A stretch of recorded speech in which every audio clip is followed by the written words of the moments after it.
heroes in a half shell are making a surprise. Teenage Mutant Ninja Turtle pie. Fresh from the sewers to you. Their minds are delicious, you know that's true. Because they're filled with mutagen goo. Vanilla pudding goo. They got the tastiest, flakiest, greatest crust. Even better than on pizza. And it's green like us. Teenage Mutant Ninja Turtle pie. Fresh from the sewers to you. Radically sweet. You can't beat it. There's a free turtle sticker inside. That's neat. New from Boston. Teenage Mutant Ninja Turtle pie. Fresh from the sewers to you.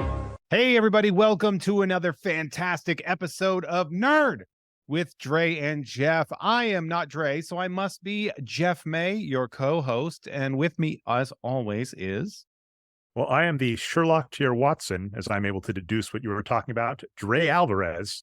And yes, I did just do that, Jeff. I went for the dig. We're that far along in the podcast. I got to shout this out. Nerd is coming up on its 1-year anniversary, which is amazing. And that means I've been kind of the worst person in the podcast relationship where I keep leaning on Jeff for favors and like, we're coming up on a year, Jeff, do me a solid. Do you want to help me out? So with that in mind, though, I actually think this is an amazing, amazing get for the show. We've got a special guest to talk Teenage Mutant Ninja Turtles 2. Honestly, no one better to discuss a nostalgic property with me on this than my brother, Dan Alvarez. Dan, welcome to the show. Thank you so much for having me. It's a huge honor. And I'm super stoked for this topic specifically. Now, one of the cool things, Daniel, is that you, obviously, I try not to like build up the show and be too braggy about it, but you got a very, very coveted position as the guest on this podcast. When people found out we were doing guests for the show occasionally, when we had Kim Crawl on for the last episode with Fievel Goes West, and they found out that I was doing Ninja Turtles 2, my inbox was just like, do you have a guest for Ninja Turtles 2? Do you have a guest for Ninja? Like, a lot of people wanted to be on this, and I was like, we are all set. It's like, no, if this show is about the nostalgia of childhood, then why not have somebody that has that shared experience on the show? And that I think is really important. So I'm really excited to have you on. I really appreciate it. And it's actually a funny thing about this season in specific, about the topics, the Gremlins 2, Fievel Goes West, and now Teenage Mutant Ninja Turtles 2. All of those to me are the ones I remember because I'm younger than my brother by 5 years. So he got to see the originals and be like, these are great movies. And then by the time the second one comes out, that's when I'm old enough to go to the movies and actually enjoy these things. Fair. So, although I will add Ninja Turtles 2, they did not waste any time getting this movie out. Many people were the same age when they saw Ninja Turtles 1 as when they saw Ninja Turtles 2. Small and that's not even a lie. Still, that's like a week or something, like almost a year. By like less than a year. The turnaround was less than a year, which is utterly insane to me, but that's fine. It is funny to me. Gremlins, when we look through these and these properties, one of the things that we start to notice is that there are similarities. They all three had trading card sets. All three have had very interesting histories about them and the way they push through. They're why we're doing this show. Ninja Turtles 2 is a movie that I have gone on record talking about a lot, and it makes people angry when I talk about it. I was going to say, to wrap up this season and explain that this is literally just Nerd Dre being a complete fan. This was like a complete Kaiser Soze moment. For years, Jeff, on the million podcasts you've done, we'll plug them all at the end. A huge one I'll give out just at the top because he's going to come up a few times is Tom and Jeff Watch Batman. Your co-host, Tom Ryman. Of course, You've talked the Teenage Mutant Ninja Turtles in regards to Batman. There is a crossover episode with Eric Barnes on. Definitely go listen to that if you have not. It's amazing. But, you've kind of just in passing talked both Gremlins 2 and Teenage Mutant Ninja Turtles 2, and they were very mirror opposites. You'd bring up Gremlins 2, you'd be like, that's an amazing, ununderstood film, and, so clever, and Joe Dante is amazing. And unfairly maligned. I think that's the phrase you use a lot. And then you would bring up Teenage Mutant Ninja Turtles 2 as almost your go-to example, because I think He-Man's a little too old for some people, where Teenage Mutant Ninja Turtles 2 is in that perfect sweet spot where you're just like, you're excited about nostalgia. And a perfect example, which you always bring up, is Teenage Mutant Ninja Turtles 2, because this hit, as Daniel is saying, to both people my age and a little younger, this hit that perfect window of when you're a kid and there are amazing toys, and there are Burger King tie-ins that we're going to talk about, and of course pizza. We all love pizza, so your favorite pizza joints are all, I mean that's just like drop in the bucket for those to just be like, we already sell pizza. Kids are already addicted to pizza. Now we're giving them action figures with pizza. We got them for life, which is true. And you've noted, hey, if you actually go back and deconstruct this movie, it's not that good. And I'm here to say I agree. It's actually bad. It's But not I just would not that good. It's actually quite bad. It really doesn't hold together in many or any ways, and I have so many issues with it that I'm excited. However, being like who I am as a person, I was going to ask, like, I can also play devil's advocate on why this was a really great movie. Um, Oh, I'm with you on this. I know why it was a really great movie to some people. mhm. They're not right, but that's okay because there is no accounting for taste. And I don't say that in a negative way. People very dismissively will say, oh, there's no accounting for taste. When I say it, I mean it so earnestly. I can't tell you that a thing you enjoy isn't enjoyable. The only way I can say this movie was a success was they were given so many constraints. So there was like so many plot points that they were going to originally do that would have made this movie very excellent. They were going to move away from the Shredder as the bad guy. If they would have gotten Bebop and Rocksteady, like all of these things that could have happened would have really made the movie really cool. And because they were constrained on like all these levels, I would say they did a really good job of making a movie complete in under a year, and it's still the Teenage Mutant Ninja Turtles. I think they made a job. A job, no, a I wouldn't thing say you was said a good completed. job, and I'm going to be No, like, I didn't say good. I said you did say a- good. Well, we can rewind that back. Dre, edit it so you can Yeah. have it They, replay. they, all they three did of a us good have- job at making a movie. Yeah, you said a good all- job, and I'm a saying they movie. did a job. I don't think they did a good job. And there's a lot to that, but you are right that they were limited in their constraints. The best way to describe Ninja Turtles 1, because we can't talk about this without talking about Teenage Mutant Ninja Turtles, the movie, the first one. First and foremost, not a cartoon the way that people were selling Ninja Turtles. Remember, the Ninja Turtles had really been pretty dominant around 1988. So it was a pretty fresh, 2-year-old toy line and cartoon line, right? Yeah, cartoon is 87. Toys come out right after in Yeah, right 88. around Comics 88, been yeah. around since 84, but that's really indie. Yeah. And it's this thing where, they learned how to merchandise it, and they make this movie that is so good to the original idea of the Ninja Turtles, and they just put the only thing they really took was the colored headbands Mhm. and like April O'Neil's job. And So Jeff, I'm sorry, but before we even get started, you know me, I like to derail occasionally. This blew my brain before we started, which is you're talking about the original April O'Neil in the movie, played by Judith Hoke, and you were just like, yeah, it didn't do anything for you as a kid, which blew my mind. And the only reason I bring that up, Norm, I wouldn't take the time to stop talk looks, is like yesterday on your Instagram, you broke some packs of cards, and you've become kind of very famous at this point for breaking Star Trek packs of cards, and your well-known crush, childhood crush that continued on, of course, rightfully so, to Gates McFadden. And I'm it's just like, as a computer science guy, like doing comparison, I'm just like, that does not, how could you have a childhood crush on Beverly Crusher and not April O'Neil in this movie? It just does not track, Jeff. Here are a couple of things I'm going to tell you.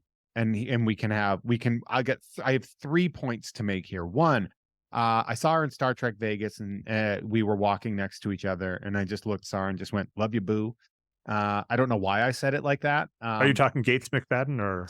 Yes. Okay, just making sure. Number 2, that number 1 was really just an asterisk on that one. Number 2, What's the end? No, what happened? Like, you can't end the story there. oh, she just turned. She like didn't.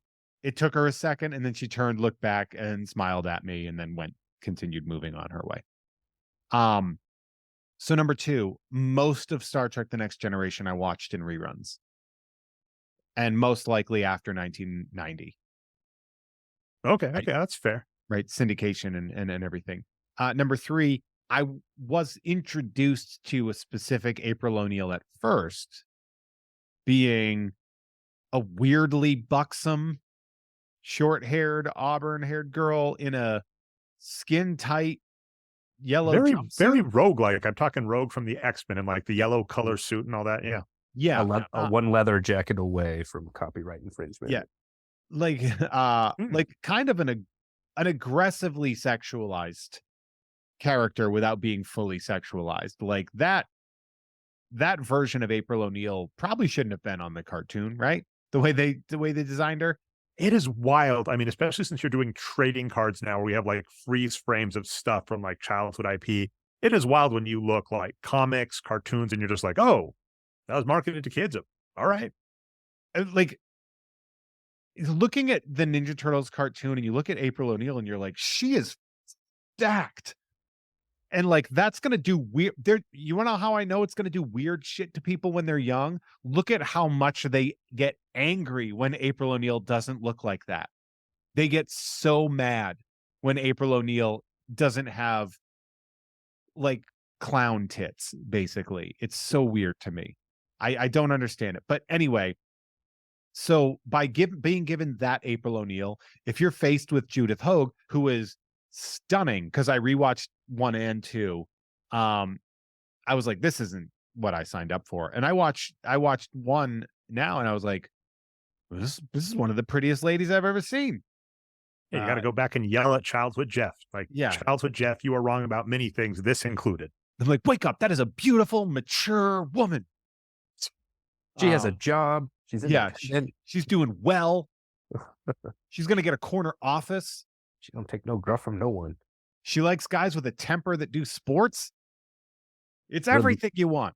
We were talking about Teenage Mutant Ninja Turtles 1 and kind of going over, and what you were saying is that really it's the comics, and that was key. Like the reason this really, really lines up with Fievel Goes West is they hired on Steve Barron as the director. And the reason they hired him on was this was very much planned as a cheap production. As in, they went to, I think, Golden Sun, is that the company called that does all, like Jackie Chan company, actually. Pretty well known. I believe it's Chinese. Yeah. Lots of cheap but well done martial art special effects. And like, again, like Jackie Chan, they did his movies, so it makes a lot of sense. They go and get Steve Barron because he's a music, like at that point, he's well known for doing like MTV music video really well. So that they're very clearly trying to go for can we make this cheap and make this look good on a budget? And that's what they go for. Steve Barron, though, ironically comes back and loves the comic and is really dedicated to keeping the vision of he's like, the comic is great. He has a script rewrite happen as a result. I'm really going to shout out the Secret Galaxy with Dan Larson, who may or may not actually just be Jeff with the filter on him. I have not been able to confirm that. Pretty similar. Yes. Both Northeastern nerds that just are really into like nostalgic property and advertising. I'm on to you, Jeff. But anyway, so go check out the Secret Galaxy. You could just search Teenage Mutant Ninja Turtles at Secret Galaxy. I think they have 4 or 5 videos at this point. They're all worth watching. And he goes over some of the history there, this included. So Steve Barron kind of comes out of left field and being really dedicated to keeping the first movie related to the comics, keeping it more grounded because he's being told this is a kid's property. You should make it funny. You should make it lighter. Heck, that's stupid. I think when we were talking pre-show, Jeff, you said the only 2 scenes you don't like in the movie are the flashback with the cutesy little Splinter puppets and little turtle puppets that say pizza. And you're like, if you just literally just pulled those, and you're right, like Splinter could literally just be telling that story, and we don't need an animation. We're already seeing amazing looking turtles. You could do that. So he comes, keeps it very grounded, doesn't make it kid-like, keeps it true to the comics, does a really good thing. It's a punk rock movie, by the way. It's important to mention that this movie is punk rock, and it is designed to be gritty 80s New York CBGB punk rock shit.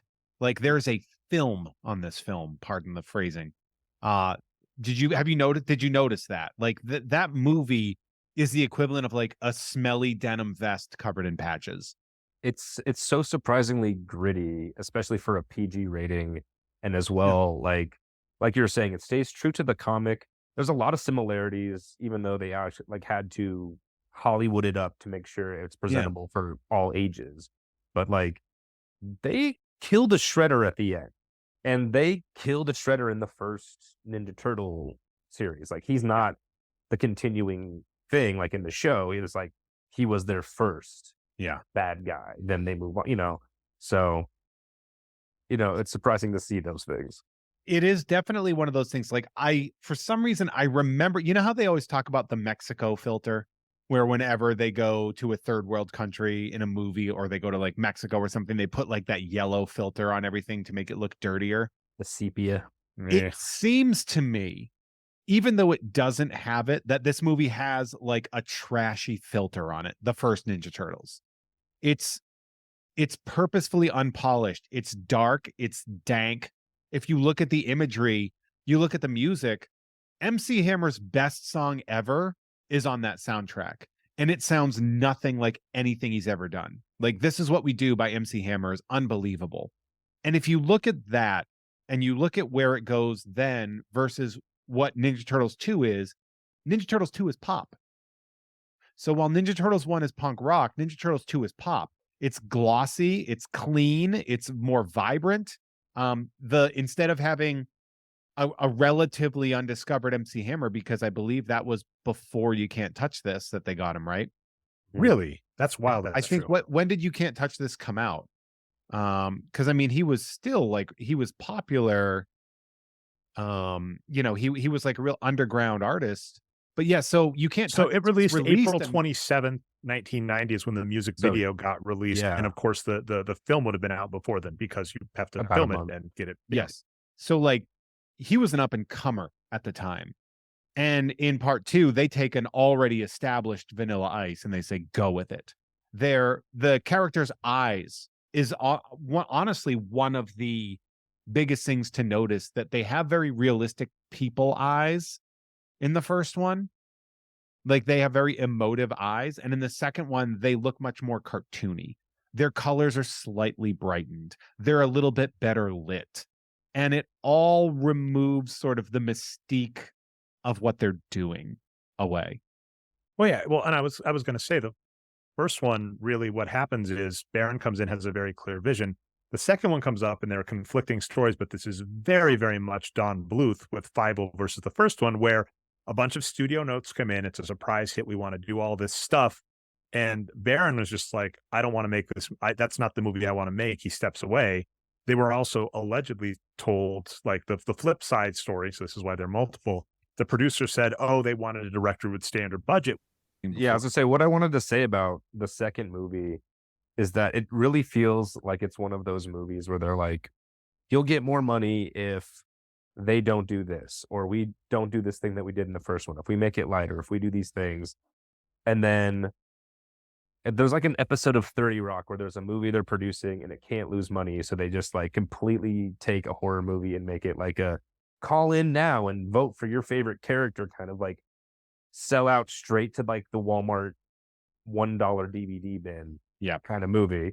And that's like, I feel like they did that with the second one. They're like, don't have them do this, don't have them do that. And they're like, yeah, cool, whatever. Yeah, like you want them to not ever have their weapons out? Cool, let's do it. Like, I'm in. And this is a good reminder, and this is something that there are a couple of points that need to be made about this transition. Number one, I know everyone's like, this was a smash surprise hit. I don't know why people were ever surprised. It was the most popular thing. There was they had already had like the cartoons. I think the cereal had already been established by then. Like, this already was a phenomenon, right? So to expect it to not do well, it's at least going to have a huge opening weekend. So I don't understand why the company was like, we need to keep this under budget. It's like, dude, they've just made you $180 million. You have room here to maybe go a little over budget for slightly higher quality things, maybe a better script. So I recognize that, and I see that. But it's also a reminder that movies, generally speaking, aim towards children, do not make their profits through ticket sales. It is almost always merchandise.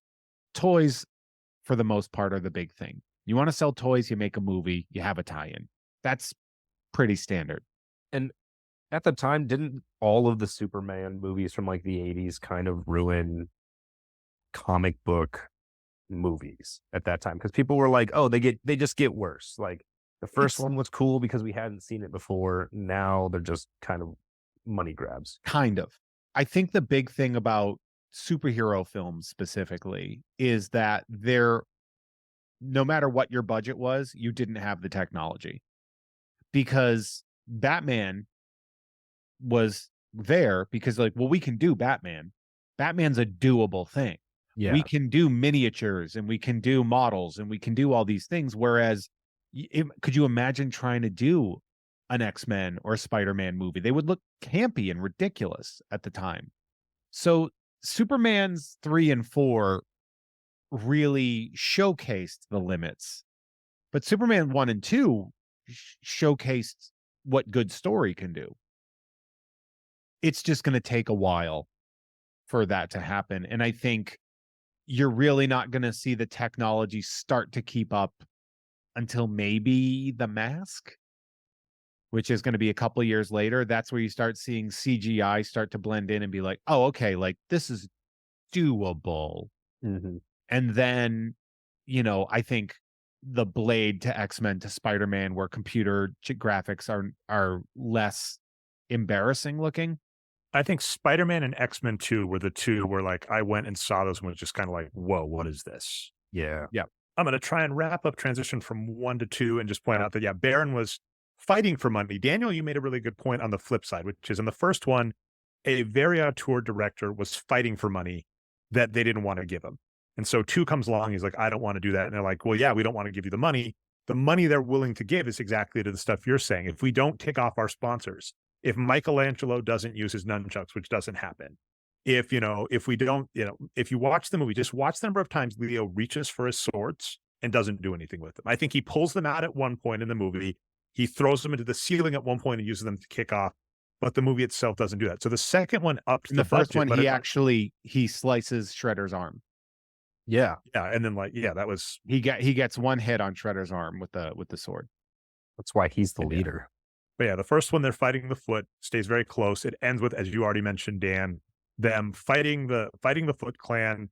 They have, I thought it was very wrestling, where it was not a good final one because, as mentioned, they ran out of money and did an edit. And they actually tried to go to Disney to get Disney to finance more. And this ends with a funny thing where Baron gets kicked off the first project because he tries to do this. So what we actually get with the first Teenage Mutant Ninja Turtles is an edited version that isn't 100% complete.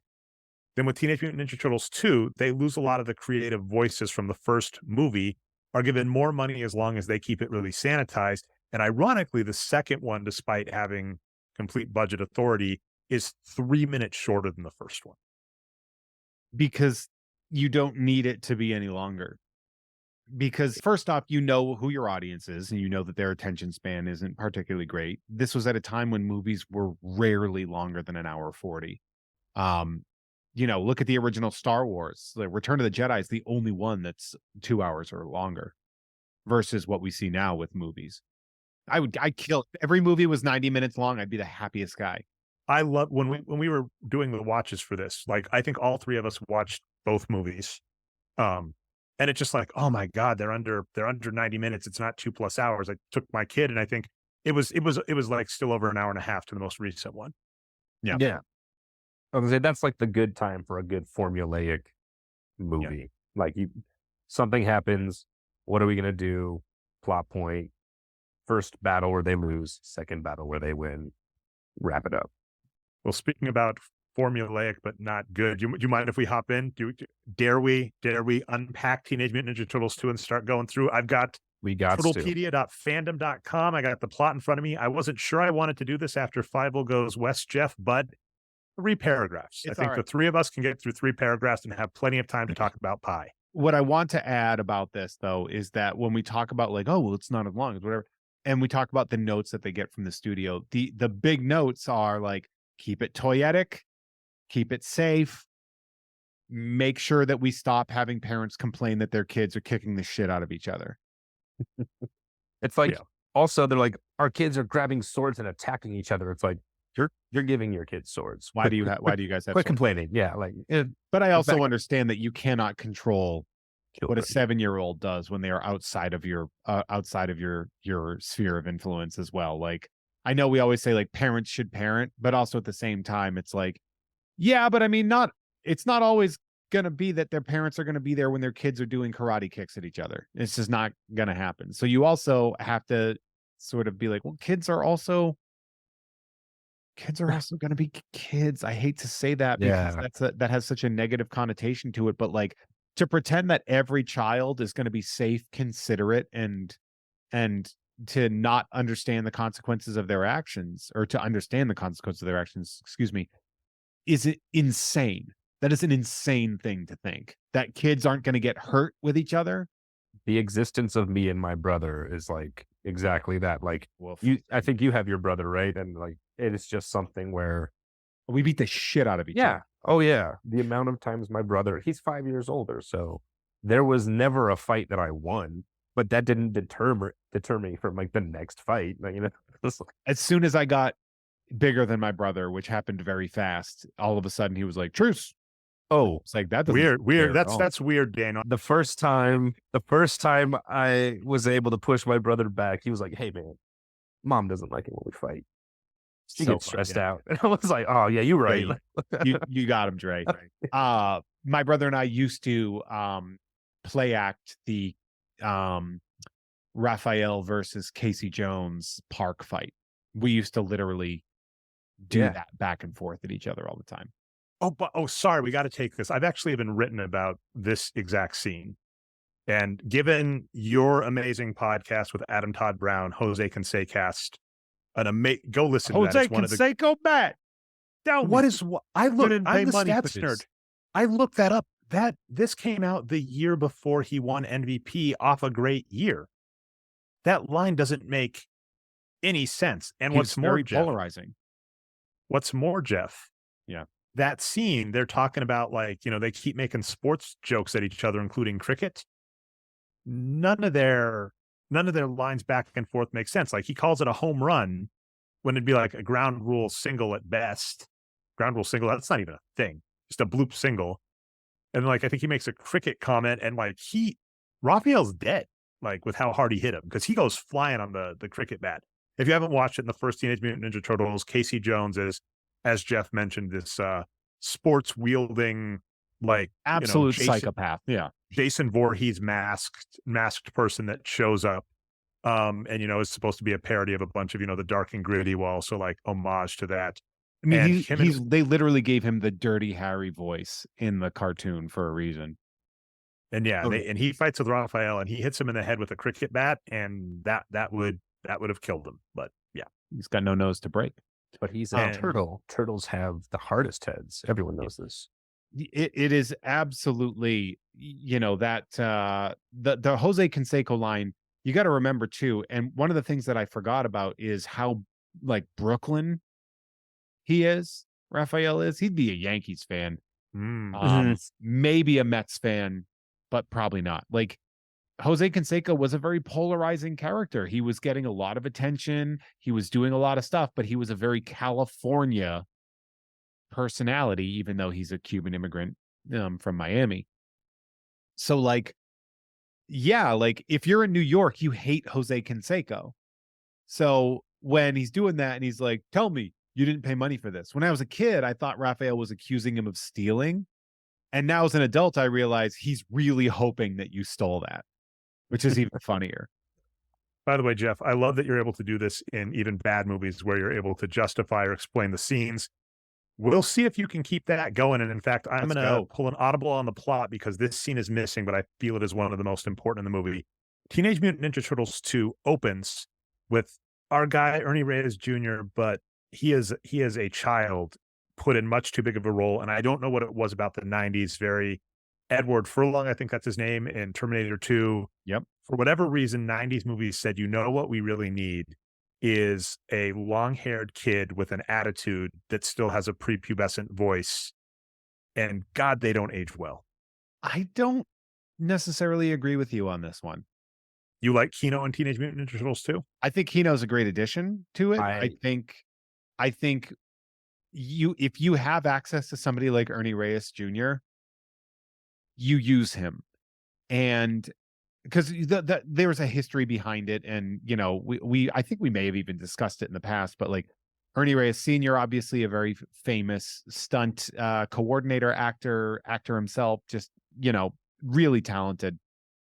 And then Ernie Reyes Jr., the youngest grandmaster of, I feel really bad that I forget what the martial art is, ever of that. I mean, you look at him and he's what, 17, 18 in this movie, maybe 19. And he's doing stuff that you look at it and you're like, Jesus Christ, this guy is insanely talented. Is he the best actor in the world? No, but he's not in the bottom 5 actors in this movie. Like, Well, that is true, but that's the annoyance is I think this movie went with, hey, we really need, the Robin character, the exact same logic for putting Robin in Batman comics. We need a child avatar kind of person in it that's going to be very Bart Simpson-y. And I think as stunts, in fact, in our script, what I have is like Ernie Reyes Jr. stunt work is amazing because the scene opens up. He's a pizza delivery guy. We get this is one of the it's important to state, by the way, that this movie opens up with the obsession with pizza. A montage of pizza eating. If you didn't like pizza before this movie, you craved it by minute. It takes a minute to get to Kino because it's just people eating pizza, talking like really stringy cheese getting pulled up, real prop pizza that we're seeing everywhere. And it's just like, America's obsessed with pizza. And in a way, it kind of seems like they're patting themselves on the back for that. They're like, America loves pizza. You know why? Because the Ninja Turtles love pizza. This movie starts actually pretty well in that regard because it starts with a pizza. We go to a pizza shop. April O'Neil has a pizza delivery on the line. We're like, awesome. Ernie Reyes Jr. shows up. He's a little obnoxious. Jeff says it's fine. I was immediately like, I mean, to be fair, he fat shames a girl that's not fat because he's a insecure little prick. It is a bit of back and forth where he, of course he does the cat calling, which come on, don't do that, man. Well, but he's the 90s. Pretty cocky, which I don't hate. I don't hate that he's not this like noble young man. He's a cocky teenager that knows he can kick the shit out of pretty much anybody that comes up into his face. And you get that energy off of in fact, the back and forth isn't horrible because I think the back and forth is he's like, hey, what are you doing later? And she says, which one of you lovely ladies wants to take a ride with me? And okay, that's not in your dreams, creep. And he goes, sure. But next time I'll dream of something thinner, and then takes out. The girl looks so hurt. Which, like, I just want to address, and like, obviously we'll get to the later scene with him, but I don't feel like Kino is a sympathetic character at all, or anyone that I feel like, no, he's not even a good guy. He's very much a creep. Like, later in the movie, he is not only knocking on April O'Neil's door, he's trying to open it. He's trying to open it when it's locked. And whose tutelage does he end up under? Splinter's. Because he has skill and talent. What he doesn't have is the patience, will, and understanding to use his abilities to be a better person. They introduce you to him, making him a cocky prick to say, now we need to learn how to harness him. Look at who he joins up with in the beginning, Raphael, the other hot-headed jump, leap without thinking character.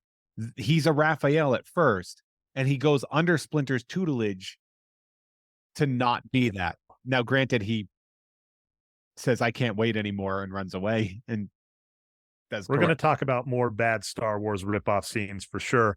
And that, by the way, what you're pitching there, that could have been an interesting movie. Like if Raphael has to tutor a young, angry kid with all the stuff he learned from the first movie.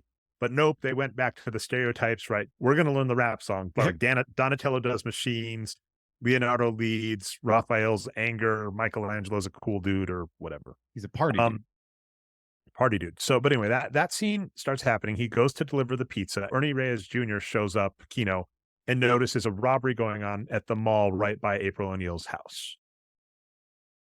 And it's a group of people. I don't think it is the Foot Clan because they're just like in like pantyhose over their head. And one of them even, I think it was probably given the direction, we can't hear you, just take off your mask, which makes no sense. Ernie Reyes starts fighting them. And like I said, he beats some ass.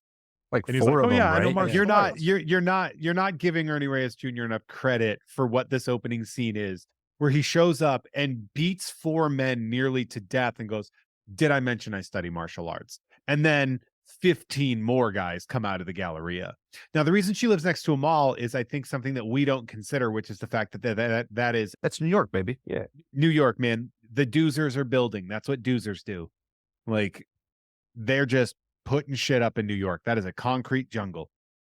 It's very similar to actually the Raphael scene in Teenage Mutant Ninja Turtles 1, where he's beating up a bunch of the Foot Clan on the roof when they ambush him. And he's like, I thought this was going to be hard. And then, of course, 10 times as many show up and he gets destroyed. Same thing's about to happen to Kino, except Teenage Mutant Ninja Turtles all hop in plain sight of everybody at a mall that probably even in those days had security cameras. They even brought their logo, which was nice. Which, yeah, pops up, the music starts playing, and they start fighting with the guys. Now, for whatever reason, they think that this reminded me so much of Batman the Animated Series, Jeff.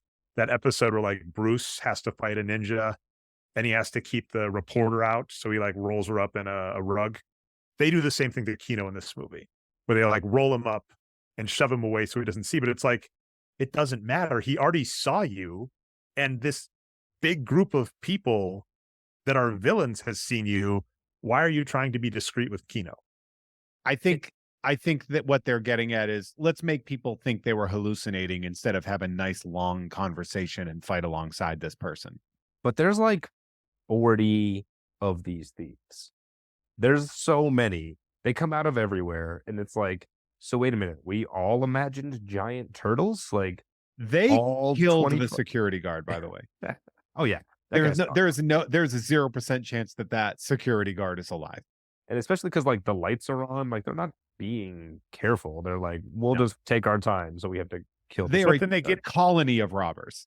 Like, and then they get Kino out and tell him to call the cops. Like, it doesn't make a ton of sense, but and then this is where we really, like, the intro of the movie, it starts strong where we think there might be a good story, I would argue, and we are very quickly told via this fight scene with the robbers, oh yeah, this isn't the one you just saw. They're not going to be using swords. They're not going to be fighting gritty. They're going to use combat cold cuts. They do that. Like, they use the salami at one point, right? Donatello pretends to be a clown doll that's going back and forth and then fights the guy with, like, a Nerf brush. Leonardo uses his swords, not as swords, but as things to hold on to kick.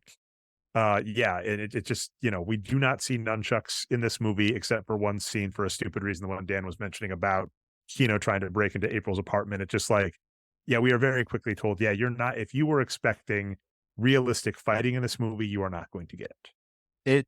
it was super weird because I remember watching it before I had realized that was the case. And I kept thinking, like, okay, so Leo has his swords in this scene. And the next scene, they're just gone. And I just don't remember, like, oh, did I miss what he did with his swords? Because in the first movie, that was so iconic. He had swords. He was dual wielding. He was doing a bunch of stuff. Raphael has his little, like, scythe, knives, So whatever. Leonardo was trying to decapitate somebody in the junk store. Yes. Like, he was using them as swords, like, not just like, let me block and then kick you. It was like, all right. I was like, so what did I miss in this scene when they're running around? Like, he had them and now they're just empty. It's like, so did he just, like, pull them out to, like, cockily throw them away? Like, I don't know. I mean, But it doesn't matter really. We can't give plot armor to something that was specifically asked by Playmates or whatever, or whatever companies like, can you make it so that there's no weapons? And again, this is one of the reasons the director of the first movie, like, walked. He's like, that's just stupid. So anyway, they go back to the apartment and we discover that they are doing the classic thing where they've been couch surfing on April's in her apartment, and they have definitely overstayed their welcome. There are pizza boxes everywhere. The pizza place, of course, knows her at this point as the person who orders. And we are introduced to another lazy trope, just, bad writing 101, where we go to a recorded interview that April O'Neil has done, which is the only way this makes sense. But then we're going to go see it live in a second. So this is, again, just not well done. We are told that at, TGRI, they're doing a cleanup, and David Warner, who plays Ra's al Ghul in It's not right, detective. if he does the Ra's voice, this movie goes up to 11, Jeff. That would have been. But we're basically, April's doing a story revealing that this big company is doing a cleanup of a bunch of toxic waste and that's actually a cover up for a bunch of the ooze that they have had. And she's like, "Why?" And he's like, And he's "We like, cut." And she's like, "We are live." and then he's like, oh, phone call, gotta go. And this is pre, cell phone days that have been an easy sell. But yeah, so it's Jordan Perry. We're gonna have a lot to say. We are also, I don't think we immediately understand it in this scene, but it turns out that the Foot Clan is very much alive and well from the first movie, Yeah, that they're the a sleeper Teenage cell. Mutant Ninja Turtles allegedly beat up and destroyed and killed Shredder. They're still around, and one of them has infiltrated and is April O'Neil's cameraman. And he sees when they're doing this story, there are a bunch of giant flowers, like dandelions that are giant, and realizes, hey, this Because they TGRI, mutated. they're mutated. Yeah. So he realizes it. But again, this makes it even sillier because one of the things in the first movie is, the Foot discovering where the turtles live and all that. And a lot of this movie is Shredder trying to fight the turtles. And when you go back through this movie, you realize very quickly the Foot Clan has a spy directly on April O'Neil this entire movie. Yeah. And he's creepy and he reminds me of Jared from Silicon Valley with the notes I put. I think what I think is that there's a couple things. Number one, I believe this movie takes place like a week after the first movie. And there's a couple reasons for that, not the least of which being that we see Shredder pull himself out of a garbage pile. Which again, Well, what something I noticed though for the first time? I've never noticed this before. Two things I've noticed actually, in rewatching these movies that I've never noticed before. Number one, they leave scars all over Shredder's face behind his, not just the three scars, the rat scars, but like you can see on his forehead and like on his cheek, he has "I was stuck in a trash compactor" scars. yeah, Which I think is really interesting. The other one was in the first movie when he was when Michelangelo's having the nunchuck off. And when he does the keep practicing thing, I always thought he was just spinning it over his head and then went it. I didn't realize he was spinning the nunchucks on his finger like a basketball. Globetrotter, yeah. And that's why I never understood that as a kid because I was like, it looks like he's holding it weird. And then when I looked at it again, I paused it. I was like, oh no, they literally just made he's spinning them like fucking a globetrotter, which is insane to me. I actually hated that because I was like, oh, then that's clearly just a stunt and not as cool because they were doing practical nunchucks and that had to have been. Anyway, sorry. Yeah, but they also have like a stunt mask where he doesn't move his face at all when he's doing one of them. Like you can see the cracks in that scene. It doesn't matter. But okay. So yeah, so we have the mutagen. Obviously, it does not work the way that it worked in the cartoon. It works where it's like it makes you larger and it develops your brain, which would have been really funny if Super Shredder got like really enlightened when he took the mutant. But it's really funny. He becomes this big angry beast, but then he's just like, "What am I doing? We're all just made of cosmic energy." Like if he just became like this like really like acid trippy hippie all of a sudden because his mind was expanded. When we talk about that, yeah. So it does take place right away. Remember, when the Emperor dies in Star Wars, it's not the end of the Empire. It just means the figurehead is dead. They assume he's dead. Tatsu is the one that is in control now for a minute. And it is really just interim. He's like a steward of the Foot Clan. Well, yeah. And so the two important parts of that scene that happen side by side, right, are one, Splinter is watching this and is telling them to be quiet as we watch April do her news report. And the reason is because he still has the original canister that the ooze came in, and it is a TGRI vial. So as he is watching this story about TGRI cleaning stuff up, he tells the turtles, hey, something's sketchy at TGRI. You should find out about that, which is good work, good detective work on Splinter's part. And as you know, then we are also informed as to what happened. So like at the end of the first movie, we're under the impression that Casey Jones's rousing speech to all these teenagers convinced them to the Foot Clan to disperse and Shredder dies. Now, what's important about that, and I'll say this movie and the last movie kind of reveal is, yeah, they recruit a lot of teenagers to do like petty crime, but they clearly have a ladder of people that are actually trained to be professional fighters. Because of course, Kino, when he gets his final interview and he's asked to remove a bunch of bells from a doll in the shadow of darkness. Yeah, without making a sound. When he's asked to do that, it's clear it's a higher level. So it's clear that the higher ranking, the real ninjas of the Foot Clan, they just like bolted, and the people that the cops got in the first movie were just a bunch of teenagers. So that actually tracks. it's one of those things too, where if you remember in the first movie when we are introduced to the Shredder, to the Foot Clan and all the kids, and he says, "You have fun now. We are a family, but you need to, through hard work and discipline, earn the right to wear the dragon doji." Meaning he's basically saying, I know you're all having fun, but now it's going to be time that you're going to have to start needing discipline and effort. And, the world turned its back on you, but I never will. So it's real cult stuff. And he's saying, and he's showing them, because he's doing like the whole bandana, like you are now a full-fledged member. And he's like, I want you all to be this. And here's how you do it. So that's kind of the point, is that, yeah, there are the low level pickpockets, which in the first movie, they do a lot of effort for one wallet. It exchanges like 9 hands with one dude's wallet. And I was like, man, that's a lot for like $40. It's still cool. But yeah. So we're informed. This actually tracks. Parts of this movie track, parts of this movie do not. This tracks. The Foot has been told that they have to regroup at the dump, which they have all gone to. Tatsu comes in and is like, by the way, if there were any questions that I'm in control, don't think there are. He's like, fight. And then that's when Shredder makes his nice entrance and is like, I challenge. Yeah. Now, what's funny, I think there could have been some funny directions that scene could have taken, especially now that you're talking. Because you're saying Shredder got all beat up in the trash compactor.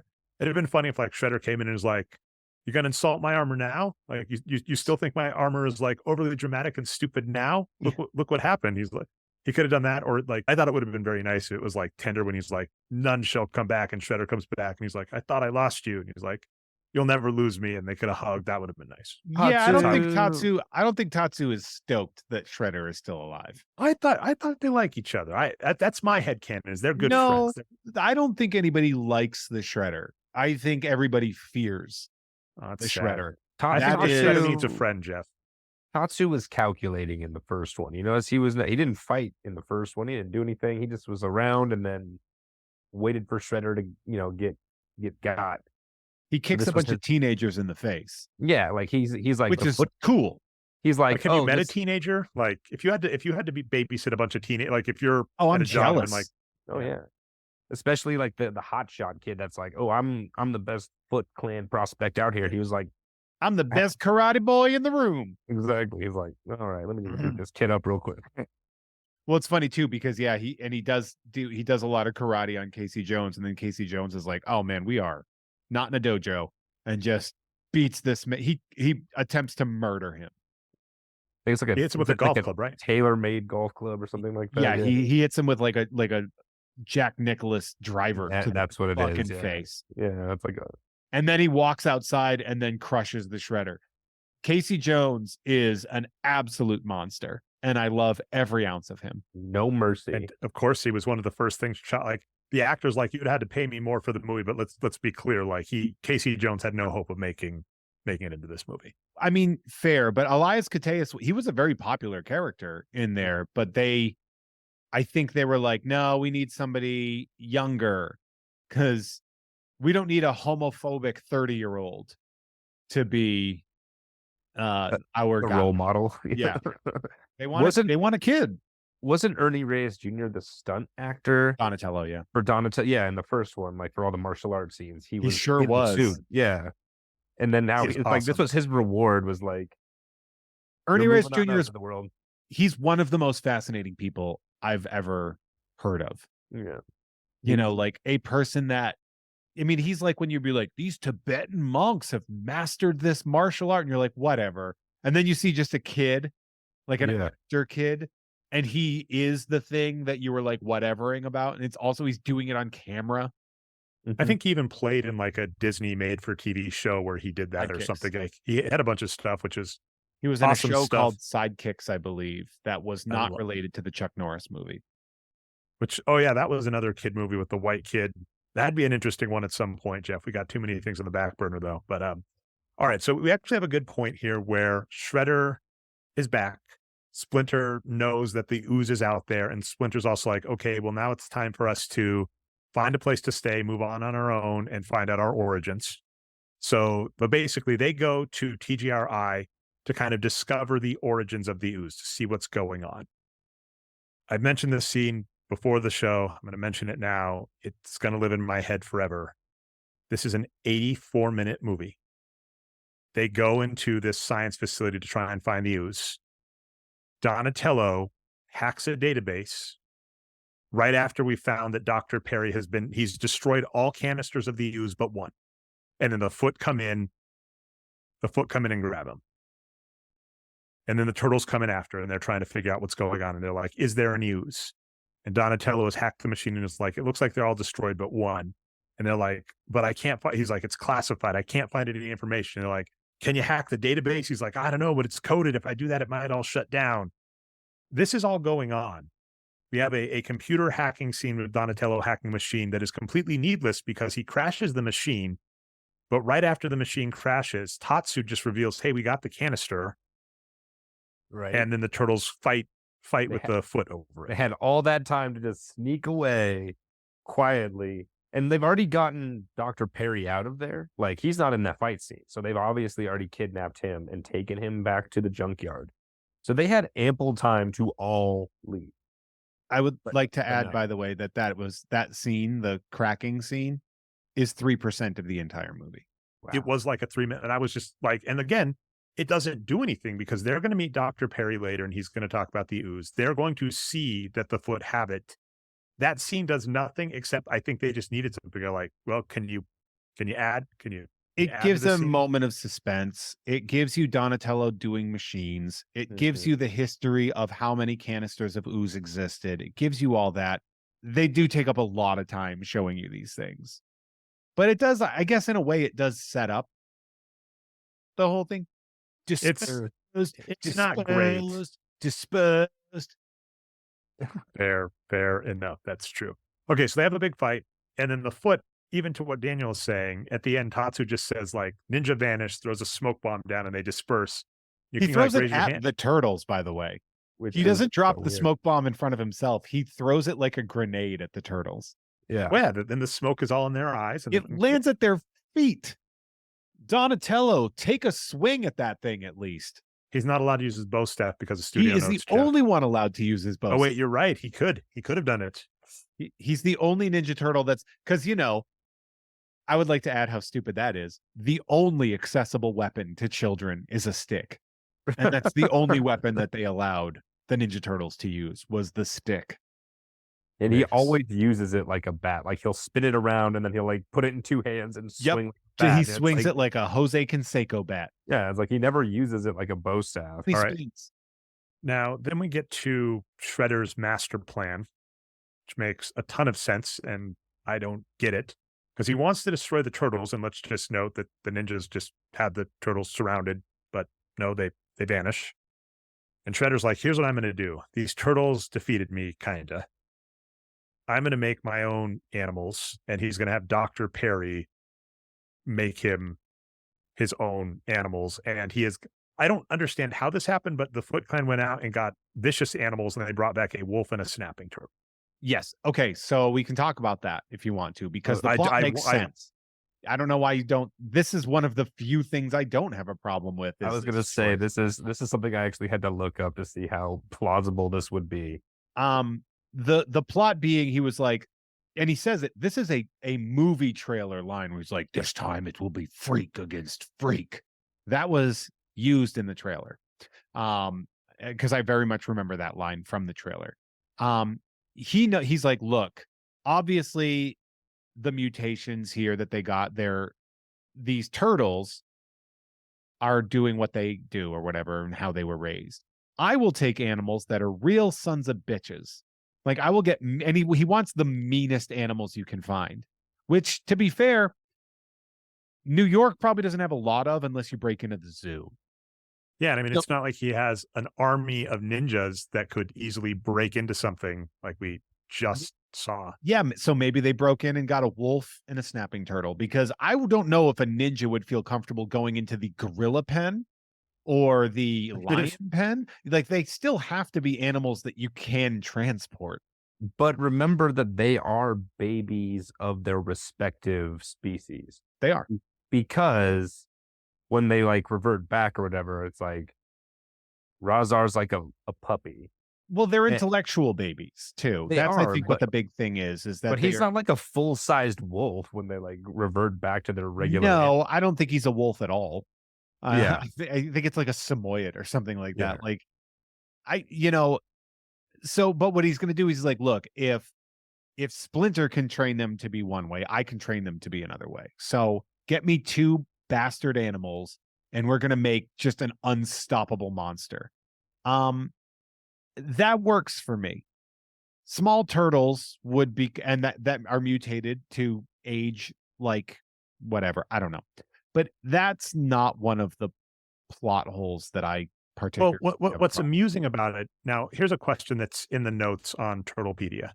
It claims that Dr. Perry intentionally altered the ooze for this process to make the animals a little more docile and to imprint on Shredder. Was that obvious? I didn't get that when I watched it. I can pretty much guarantee you it's in the novelization, which I've never He read. he like mentions it when they're creating the antidote. He's like, I never thought that when I did this to make them intellectually slower, that I would be using this to reverse engineer the whatever. Like Oh, I it's a never noticed throwaway that. line. Oh, Yeah, I had to watch it on my second go around. I was like, oh, okay. Okay, things doctor. usually a lot of things addressed in that never make it to screen are oftentimes in the novelizations.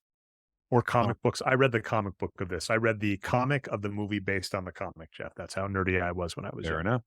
But anyway, so Toka and Razor, Snapping Turtle, and Wolf, they are created. And this is what makes the entire plan hilarious is as soon as they're born, they're stupid because they're babies.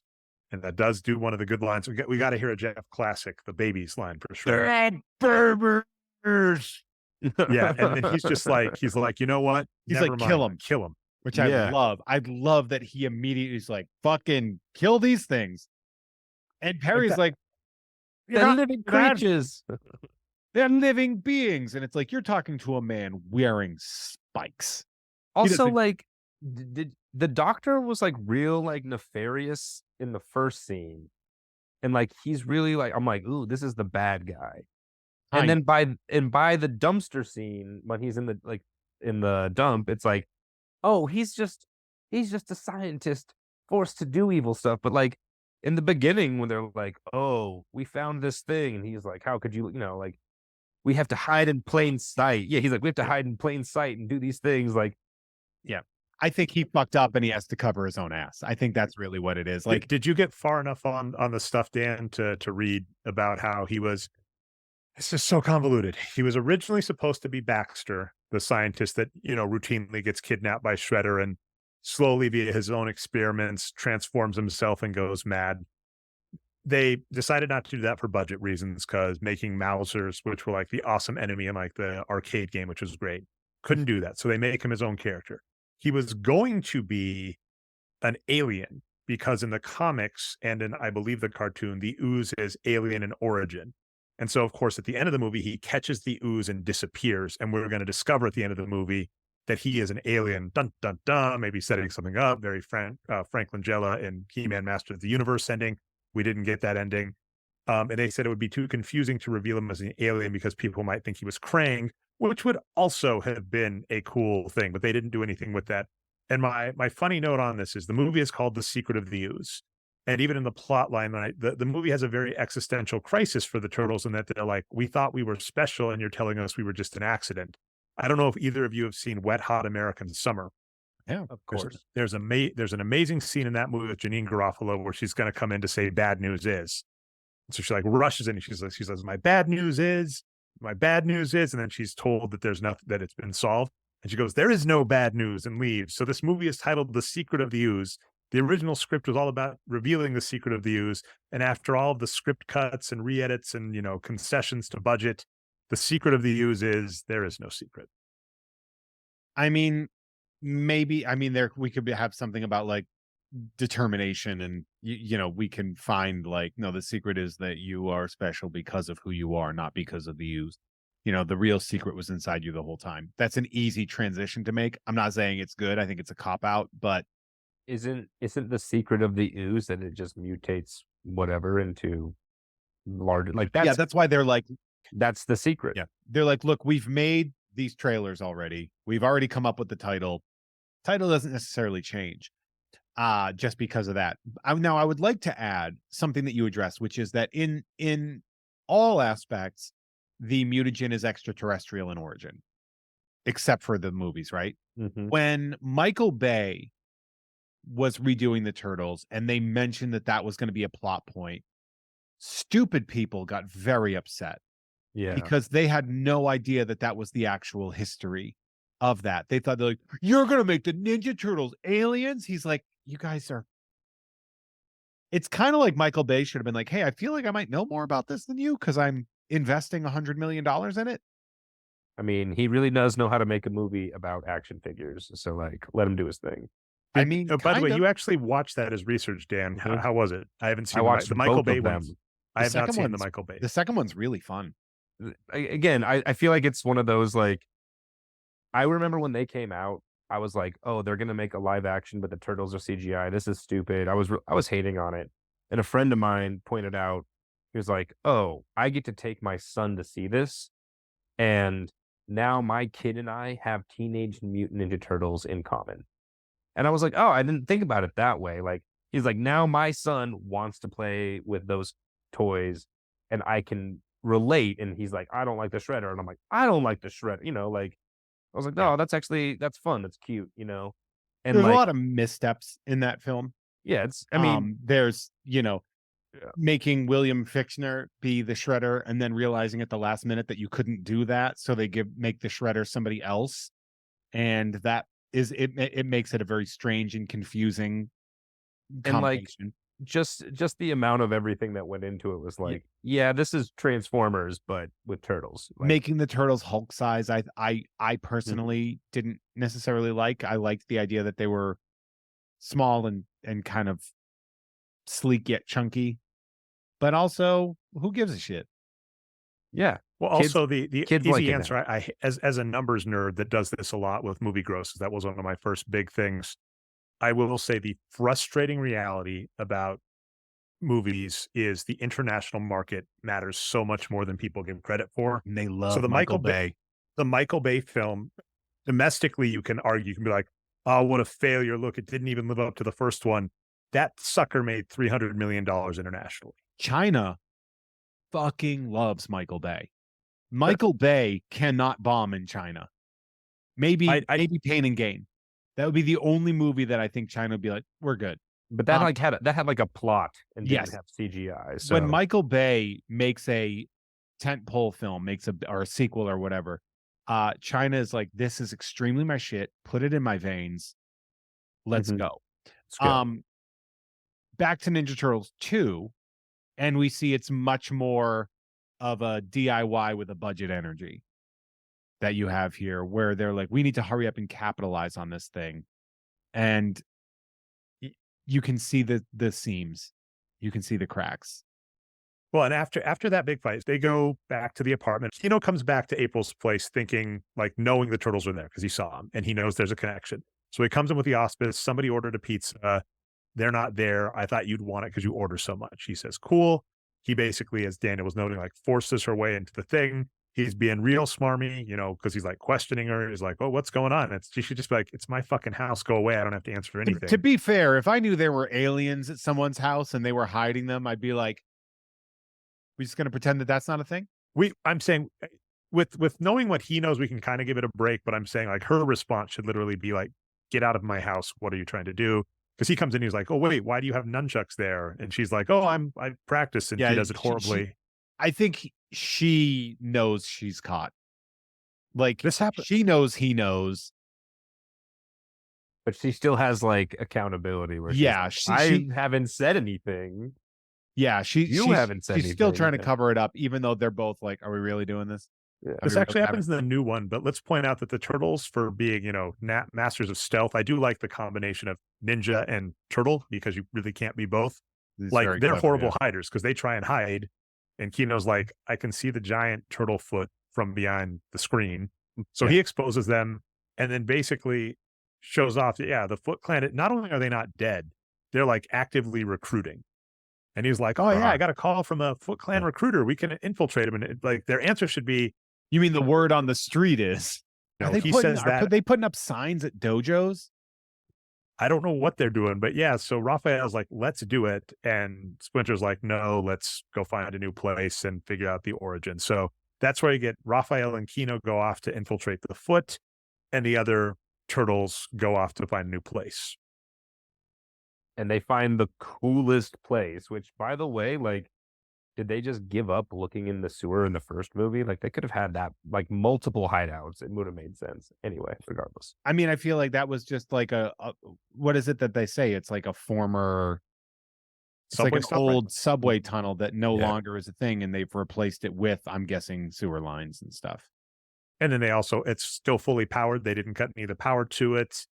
No one at the city is going to be confused by this giant spike of energy drain to this place. But yeah, they find like a fully furnished old subway station that is fully lit and great. And it is an awesome hideout. I'll give you that. They find that, and then they decide to go track down the Ooze. And in the meantime, Kino does get properly recruited by the Foot, but he is quickly discovered because this is a terrible plan. You have a man in a turtle costume trying to walk through a brightly lit junkyard with lots of Foot members, and he is quickly taken down and discovers, oh no, Shredder is back. And he does this. This is hilarious for how great the Foot Clan is. They're so corporate, first off, because like Ernie Reyes Jr. has to go through this like recruitment process that Raphael helps him cheat on, because he like fights some other guys. Like, you're pretty good at fighting. Now show that you have the chops to like pull all of these bells off a doll in the dark. Yeah, that And really handsome Italian ninja. Mm-hmm. That Yeah. guy's like, when I was watching that, I'm like, this guy is aggressively handsome, right? But I don't Why do you care think for it. Yeah, I was just looking. I was like, man, this guy, he's been punched in the face before. He doesn't No, look. no, there's nowhere. he's that good, Jeff. That's why his face looks like He's that. He's he's never in been his hit. Foot Clan outfit, but his hair is still like gelled back. Which Also, it's really funny. Also, the Foot Clan like initiation is super brutal, and they all suck at fighting. So Dude, like, the initiation is have that little guy beat the ever living shit out of you.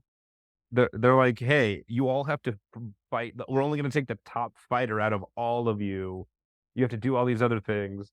Hey, in the dark, take all these bells off of a doll without making a sound, and then you like see the actual Foot, and you're like, they don't even know how to swing a bat. Like, In my not opinion, fair. this feels like it was hazing, and then he just passed it, and they're like, I guess you pass.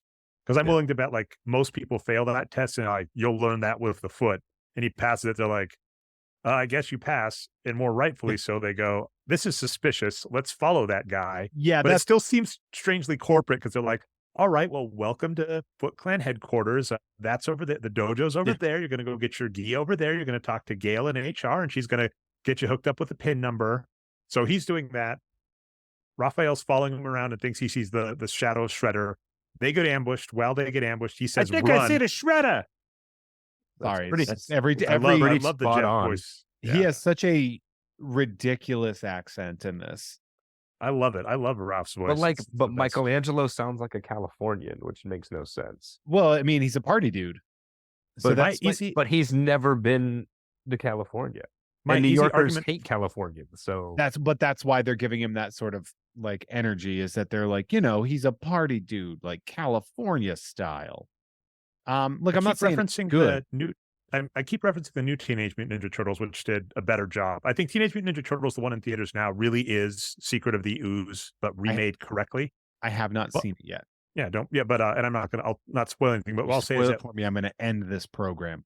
oh, well, right. Well, anyway, but at one point they kind of bring up that, they're, of course, because they're raised by a rat in the sewer, a lot of their raising is by television. And I would argue that tracks. So, I mean, I keep bringing up your compatriots. So, Hypecast at Gamefully Unemployed with Tom and Dave, Tom being of Tom, infamous and famous from Tom and Jeff Watch Batman. We've already discussed, I think, maybe on the show, maybe not.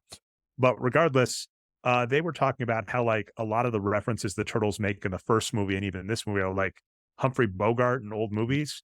And the easy argument and even like accent and stuff I would have is these Turtles were raised by TV, clearly. Like they just watched a lot of TV, and it's like whatever you could get, old cable days. So it's like I think each accent is probably like whatever station that respective turtle liked watching.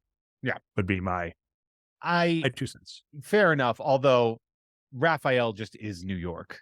He's just an abrasive. I don't like that they replaced his voice actor. Like obviously Donatello's was a necessary replacement because Corey Feldman was in rehab. Yeah. Which is a bummer too, because I really liked that Donatello voice. I thought it was really great. The Raphael voice being a gruff New Yorker, and they really softened it up and made it more cartoonish in the way he did it, and they brightened the character up. Just Sorry. Yeah, we all accept that this movie made decisions, and we don't like many of them. So Raphael is captured. The other turtles have discovered a new home, and then they decide to go hunt out the ooze. A theme in both movies is like Raphael disappears, and they're like, yeah, whatever, it's fine, because we get the Kino and Raphael A line, B line, whatever you want to call it, go and try and infiltrate the Foot. The other guys look for a home and do find one. And then after that, then they basically get to the case where Raphael is kidnapped by the Foot. He tells Kino to escape. And this Foot clan is just amazing because they're fighting Raphael, and in very plain sight, like him and Kino have time to stop and talk to each other. And he's like, run, I'll hold him off. And he's like, run, kid, run. And they're like, yeah, that kid that the guy we're trying to capture just keeps yelling run to, he's fine. I will say he beats some ass on the way out. Like, guys corner him and he kicks their butt and then he runs.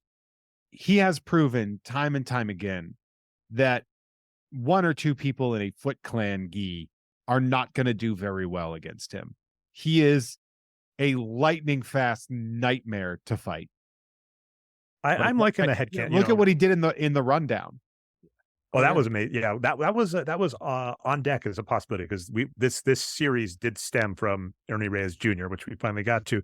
What I was going to say is, I am liking the headcanon that they have this really grueling process to weed out foot soldiers, and really they're like, you tried hard, we're going to let you in anyway. Because of course Danny gets into the Foot in the first movie, and I like the idea that like Kino just passes the whole thing, and they're like, well, I don't know what we're supposed to do here. Like, guess we let him in anyway. But he gets away and goes and tells the turtles Ross been captured, and he brings him back. And this scene I actually thought wasn't half bad, because it started having the Joe Dante metacognition where they're walking into a trap, and Donatello is going like, well, based on where we're at and where he's placed and what we're doing, if I was going to spring a trap, I would probably spring it now. And then they all get grabbed up in a giant net. Which, if only one of them had swords, they would have been able to get out of. Or a droid with a buzzsaw on it. Just anything. They get Ewoked. Yeah. Now, I would like to say something that has been sitting on my chest for roughly 32 years. Why didn't they just, when they're getting lowered on all those sharp things and they didn't know what they were going to do, why didn't they just suck their bodies into the shells and try to aim it so that they landed shell first to like glance off of all these sharp things? Oh, they were gonna. But I actually think that they knew this was a trap. And that's why Splinter was there. Because if you watch the movie, Splinter doesn't like move. And I think that's just because the puppet was not one that a person was supposed to be inside. Yeah, Elmo wasn't inside of it. Yeah, exactly. So like it is Kevin Clash. He sits in one spot and does Splinter, who by the way has the best timing in the movie. Everything. There's an earlier scene where they're like, where's Splinter? He's like, he's meditating. And he's like, what's he doing? What's he meditating? Or like, what's he doing up there? And then all of a sudden they're like, he just shows up as like coming. And they're like, wait, you were coming. You were waiting for that moment. Of course. Like, Splinter, you have the best time and the best sense of humor for teenagers. But like, yeah, he shows up and he shoots the arrow that frees them. So in my mind, it was like they knew this was a trap. And that's why Splinter is there, because he doesn't do anything else. He's like, all right, well, I shot my arrow. Get ready to kill someone if you have to with this arrow. And he's like, I guess I'll just take the net part instead. I got the net. Now we just go back to, that cozy, we have power in this, hideout. Like, got TV. Let's go back. All right. So Tokon Razor, who Shredder was convinced not to kill, come up and just destroy the turtles. But luckily, just in this universe, there are giant sewer lines under everything.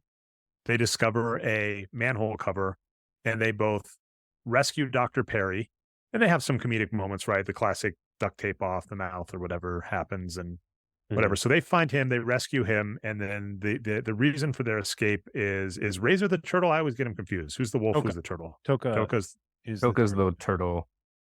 I So was a little Toka upset that like it's a turtle. I know that snapping turtles are like a thing in New York that people have to watch out for, apparently. But like, you couldn't think of any other animal than another type of turtle. I'm gonna call Slash into consideration. You need a turtle foil, a different version of a turtle. Slash is a well-known character in the at least cartoon world. He was a popular toy. That he was like the anti-Ninja Turtle. Yeah, you but just then got like, served, son. but then like, why wouldn't you do 4 of those? Because you only Huh. got the one. And he's Alright. bigger and stronger. He's a different version. They are like box turtles. Yeah, These yeah. turtles are like, and this is a snapping turtle. Snapping turtles are no joke. I No, understand and they're that, big. and they're huge. Yes. They'll eat a dog. Like they're big.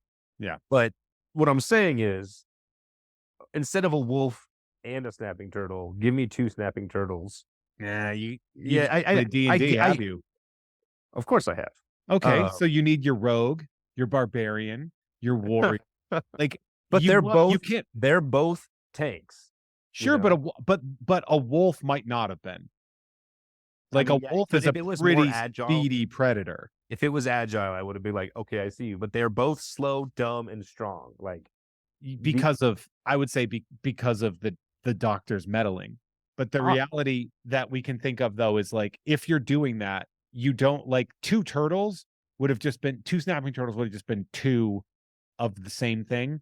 Maybe mix it up a little bit and try to get different. Well, the easy answer from like the 30 Rock point about like make this movie make money no matter what. yeah. They thought, and this was told, right? Those were supposed to be Bebop and Rocksteady. And the classic argument that they had is they're like, we don't have the rights. The movie and Eastman and Laird didn't have the full rights. And there's like, you know what we do? We just make our own Bebop and Rocksteady, and they're going to sell toys and people are going to love them. And what happened instead is everybody's like, why weren't those 2 Bebop and Rocksteady? Yeah. Like if it was just one turtle, snapping turtle, I'd be like, ooh, that's the bad one. You know, the Because problem could with take one turtle, 4. you only get 1 toy. Yeah, well. Yeah, there you go. But anyway, so they escape through the sewer. I already forgot his name, even though you just told me. Toka blocks the exit. They're like tickling him, and this is like wild too. Although I guess the heroes are nice. Like they could have just killed him then. They could have just like chopped off his legs and he would have bled out. But they're nice, I guess. And of course, we know why they can't in external universe. But I'm just saying, like we've had multiple scenes in this movie where one side has the other backed up against the wall, and their take is to just leave. And so this is another scene of that. Yeah, get the hell out of here. And they do, because like obviously, you know, Toka throws Mikey onto a manhole cover. And he's just, and when he hears the clang, he's just like, ooh, that's sweet, sweet sound. Toka's a double agent. He actually is on the turtle's side. He's like, I'm going to clog the exit. I'm going to throw Mikey to the path that he needs to get to. And this next time, I might be missing it in the recap. So some stuff actually happens at once, because at some point, Shredder releases Toka and Razor out into an apparently empty New York City street, which does not exist, but they do a bunch of damage. Oh yeah, so he releases them out. April O'Neil like is reporting on it the next day. We get some spillover from the first one, because the first one had this really weird subplot with her being really, really hard on the police captain about how he was handling the Foot. On the first movie, she's basically like, you're not revealing how much you know about the Foot Clan. And he's like, get off my back. And he actually ends up getting her fired because he blackmails her boss, because her boss's son gets wrapped up with the Foot and gets arrested. And so he basically, like, it's a funny scene where she gets fired over a voice machine while Casey Jones is fighting out. And then he tells her later, he's like, oh yeah. So anyway, that happens in the first movie. So he's back though, and she's just like, why aren't you telling the truth about these mutants that very clearly attacked the city? And he's upset again. And then right after that happens, it's revealed that her cameraman is really a Foot member, and they have her deliver a message to the turtles that Toka and Razor are going to like destroy Times Square or something unless the turtles come and fight. Central Park, they have like a very New York moment where this elderly couple this older couple is getting into a cab, and she's like, "Look at those monsters. What if they come here?" He's like, "Let them get their own cab." And then Which they leave. which just shows that like New York does not give A an flying F, fuck. Yeah. a flying fuck about these because first of all, when the turtles show up in the beginning to stop the robbers, it's not like the robbers are like, "Oh my god, those are giant turtles that can move quickly. What do we do?" They're like, "Let's fight." They're like Yeah. just already locked in. Let's do this, fucker. Even Kino, who is like, he only faints when he meets Splinter. Like, apparently in New York, they're like, which honestly, Splinter's the only thing that shouldn't affect a New Yorker because he's a giant rat, and New Yorkers have already seen giant rats. So like, the turtles don't affect New Yorkers in any way. Toka and Razor don't affect. They're like, whatever. Yeah, that's Well, common to see a The mutant. cab. Yeah, The cab scene in the first one where Raphael rolls over the thing. He's like, guys, like, you see that? And he goes, yeah, it kind of looked like a giant turtle in a trench coat. yeah, and he's Was like, it one of the LaGuardia, people right? in the cab, Raphael's voice or actor? I thought it was like a double. I thought like one of the They- guys. I thought the guy in the cab is actually Raphael. Is They it did because a- they both have Brooklyn accents, or is that like a real thing?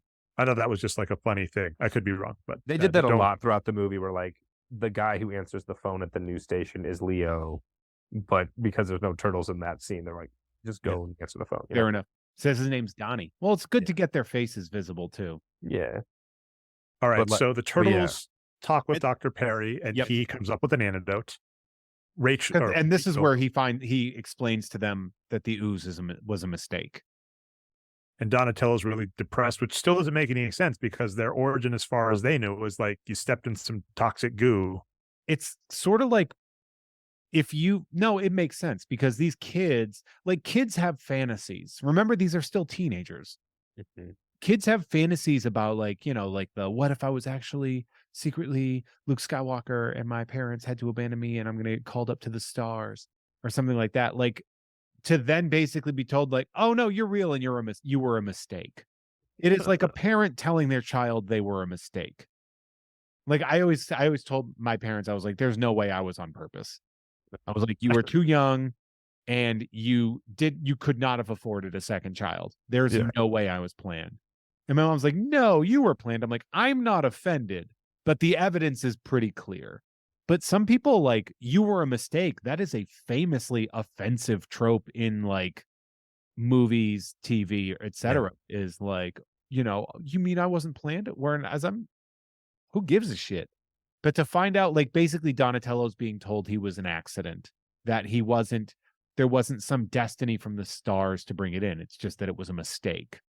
That is devastating to him because he's probably spent the last 13 years thinking, we're this big special thing. That's why we have to stay down here. That's why we're here. Like, Even though no Early one in in New origin. York cares that they exist. They're like, whatever, Which giant we find turtle. out Cool. in both movies.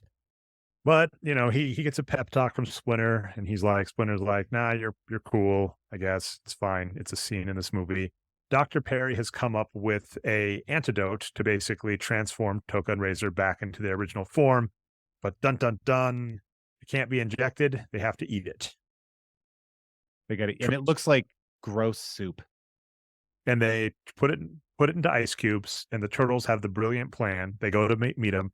And again, I guess I can give it as just like Shredder is a madman who's got so much CTE from having his skull crushed in and is not sane. But It is funny to look at it through that lens. That Shredder is he's just gone insane. Yeah. because his plan is to get rid of the turtles, and we discover that the Foot Clan have a detective foot soldier that has been following April O'Neil. So one, he should have been able to track down that the turtles were there, and he even does it later. They've had multiple occurrences where they could have just killed them all, but Shredder's plan is he's like, no, I need the turtles to fight my own two giant monsters, and my two giant monsters kill them, and then I will be the best. And you're like, and that would be You're like, fine if all right. not for the fact that he literally gave up on his giant monster plan 5 seconds into it.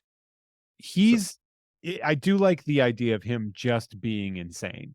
Like, because you have this idea that he is essentially a cult leading ninja that's trying to make money. Like, that's the thing, is like they're just a ninja mob. They're just a ninja mafia kind of a thing, right? And that is what it is. However, the idea that I never really thought of it, that he has gone after taking that fall, that he has just gone so utterly insane is so funny to me.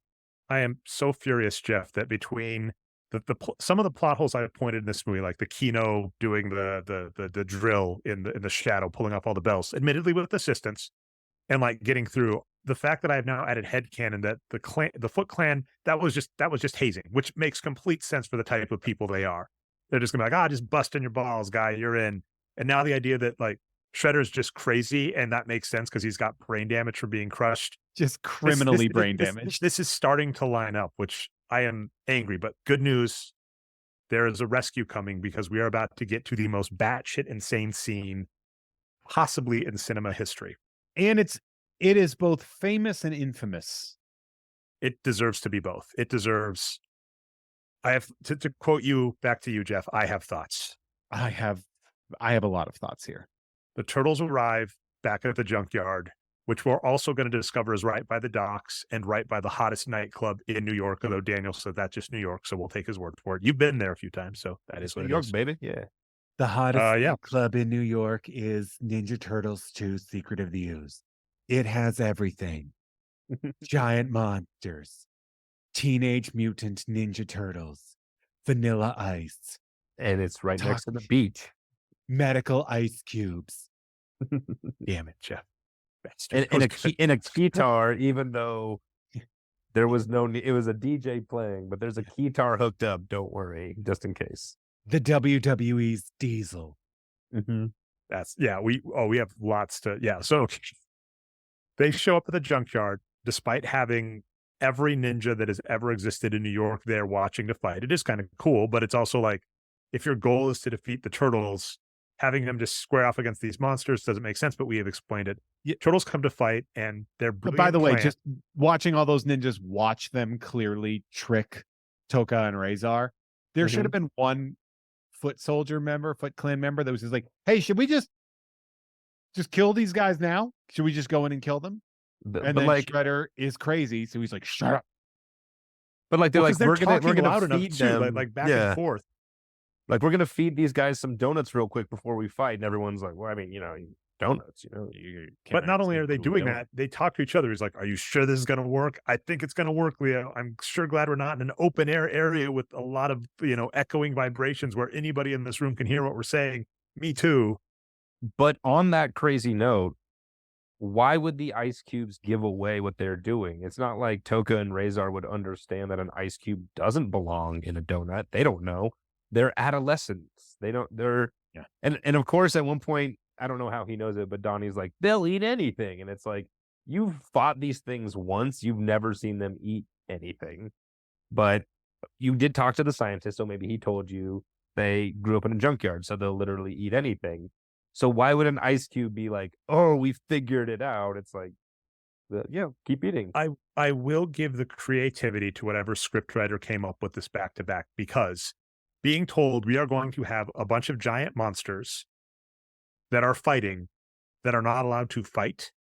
And how do you make a fight scene? And the fight scene is we feed them and run away from them. And then after, we'll get to what they have to do next. They have to use a non-violent weapon against them to finalize it.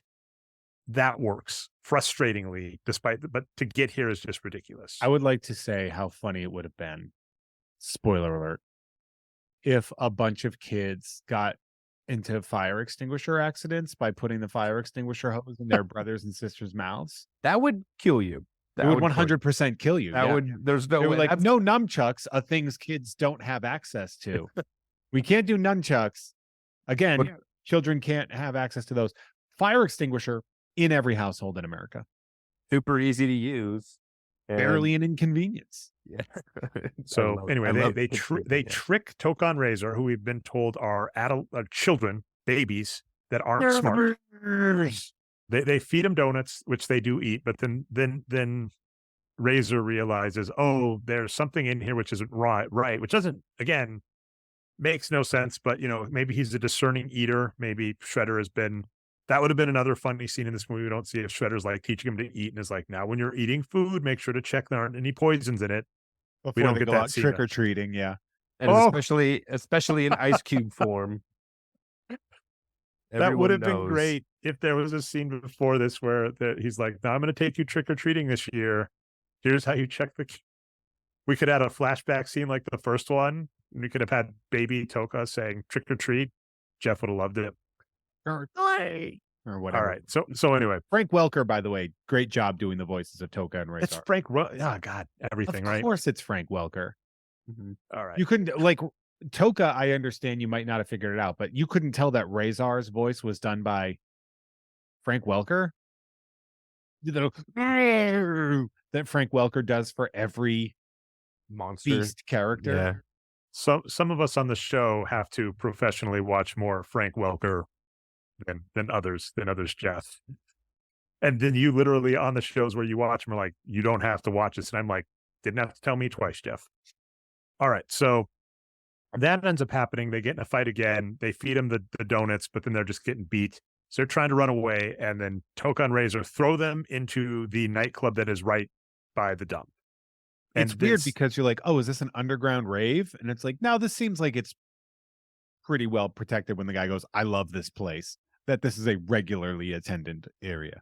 Yeah. And Vanilla Ice is on the stage and there's a music track playing that stops because this fight's happening. And we're going to get back to that. And then basically they're fighting. And Professor Perry is in the club and Donatello has another, they really, really wanted to harp on Donatello being a nerd because him and Dr. Perry are talking back and forth. Yeah. And you know what, man, like David Warner, he is amazing. Good for him. Like I him would getting his also- dialogue out was just, I would love to commend the stalwart professionalism of Vanilla Ice, Oh yeah. who is faced with the idea that monsters are real. They are large and dangerous. They are within, I'm going to guess, 100 feet of me. But the show must go on. And I am going to create something that people are going to talk about for the rest of their lives. well, that's what makes this scene weird because they're in a nightclub and they're still fighting the monsters, of course, doing the fake fighting because they're not allowed to use their weapons. Leo keeps touching his swords and not bringing them out. Dr. Perry says, basically, we need to get CO2. And then there's this light bulb moment. He's like, here, this regularly accessible thing in every house, like you mentioned, Jeff, use this. And so the turtles, and this is actually clever. This is one of the few decent fight scenes, although we've had to wade through a lot of bad fight scenes. I'm going to Sure. say that we've seen some good ones. When you saw Kino doing stuff Kino, against yes. other people, they Yeah. are real. They are unbelievably incredible fight scenes. I'm saying the turtles versus Toka and Razor have been just like boring. Well, yeah, they're hitting it's a heavy bag with arms. That's not But impressive. and you're not allowed. You're not like what you would be doing. What the turtles with weapons would be They were doing to comedy those normally. fights, yeah. Would be like pulling out the swords and really slashing away, but they're Which not allowed to. stands to wit why Kino is such an important character, because he's the only one that's really allowed to like whip ass.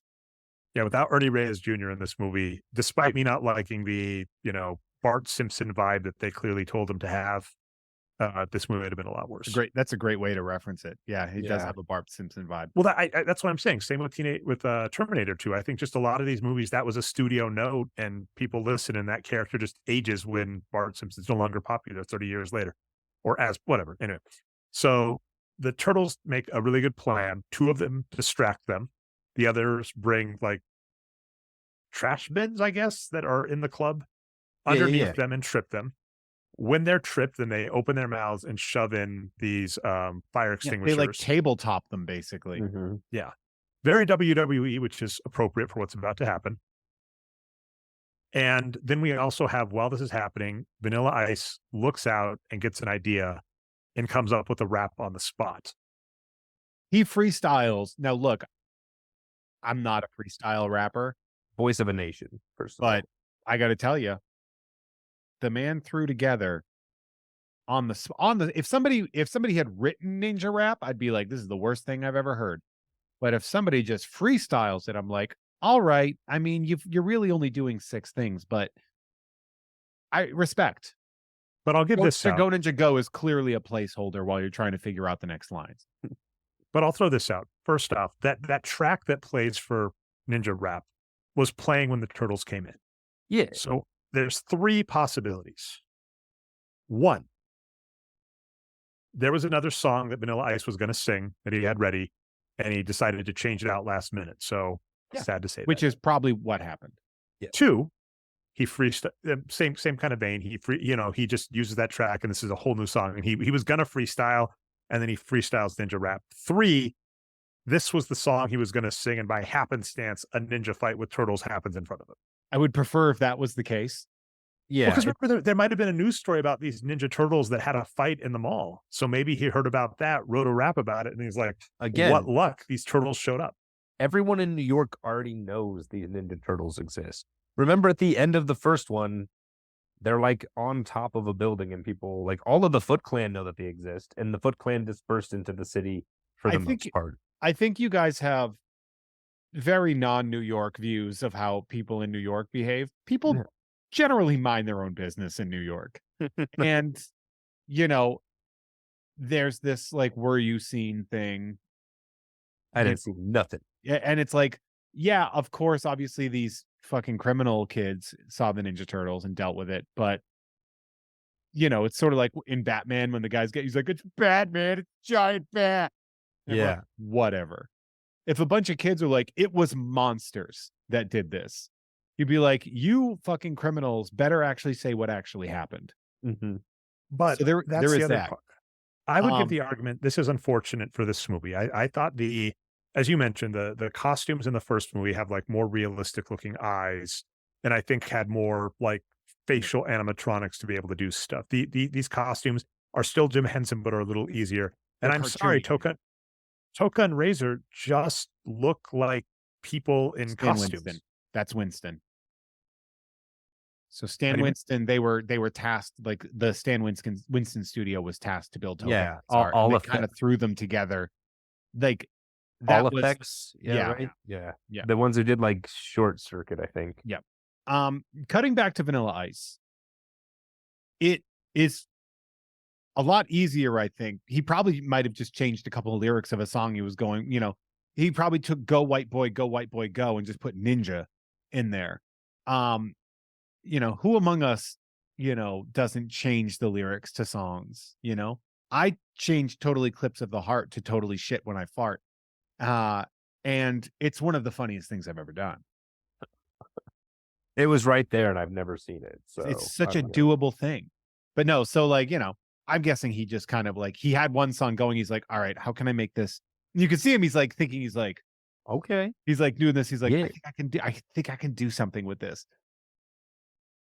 Vanilla Ice being in here is such a carnival trick. It's so stupid.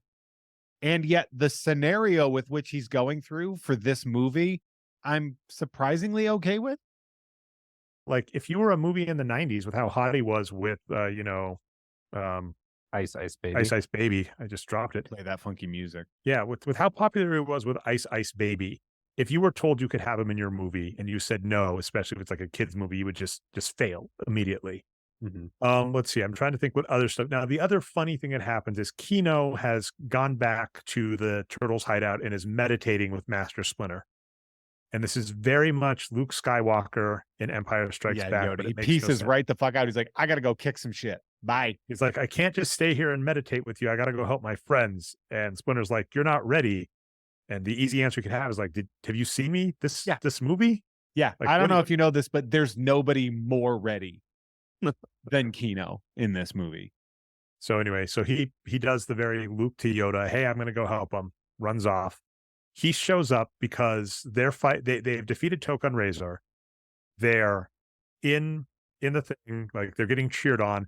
That's the other problem, is that even if you're like Vanilla Ice has discovered that they're, giant monsters, everybody just assumes that they are people in costumes. And that was a point I was kind of making earlier about Token Razors. Like they because of how they changed the look of the characters from the first to the second movie, that is completely believable. All of these people look like they're in costumes. Now, of course, like on the notes, I'm like, Turns so out they actually are people in costumes, so they nailed it.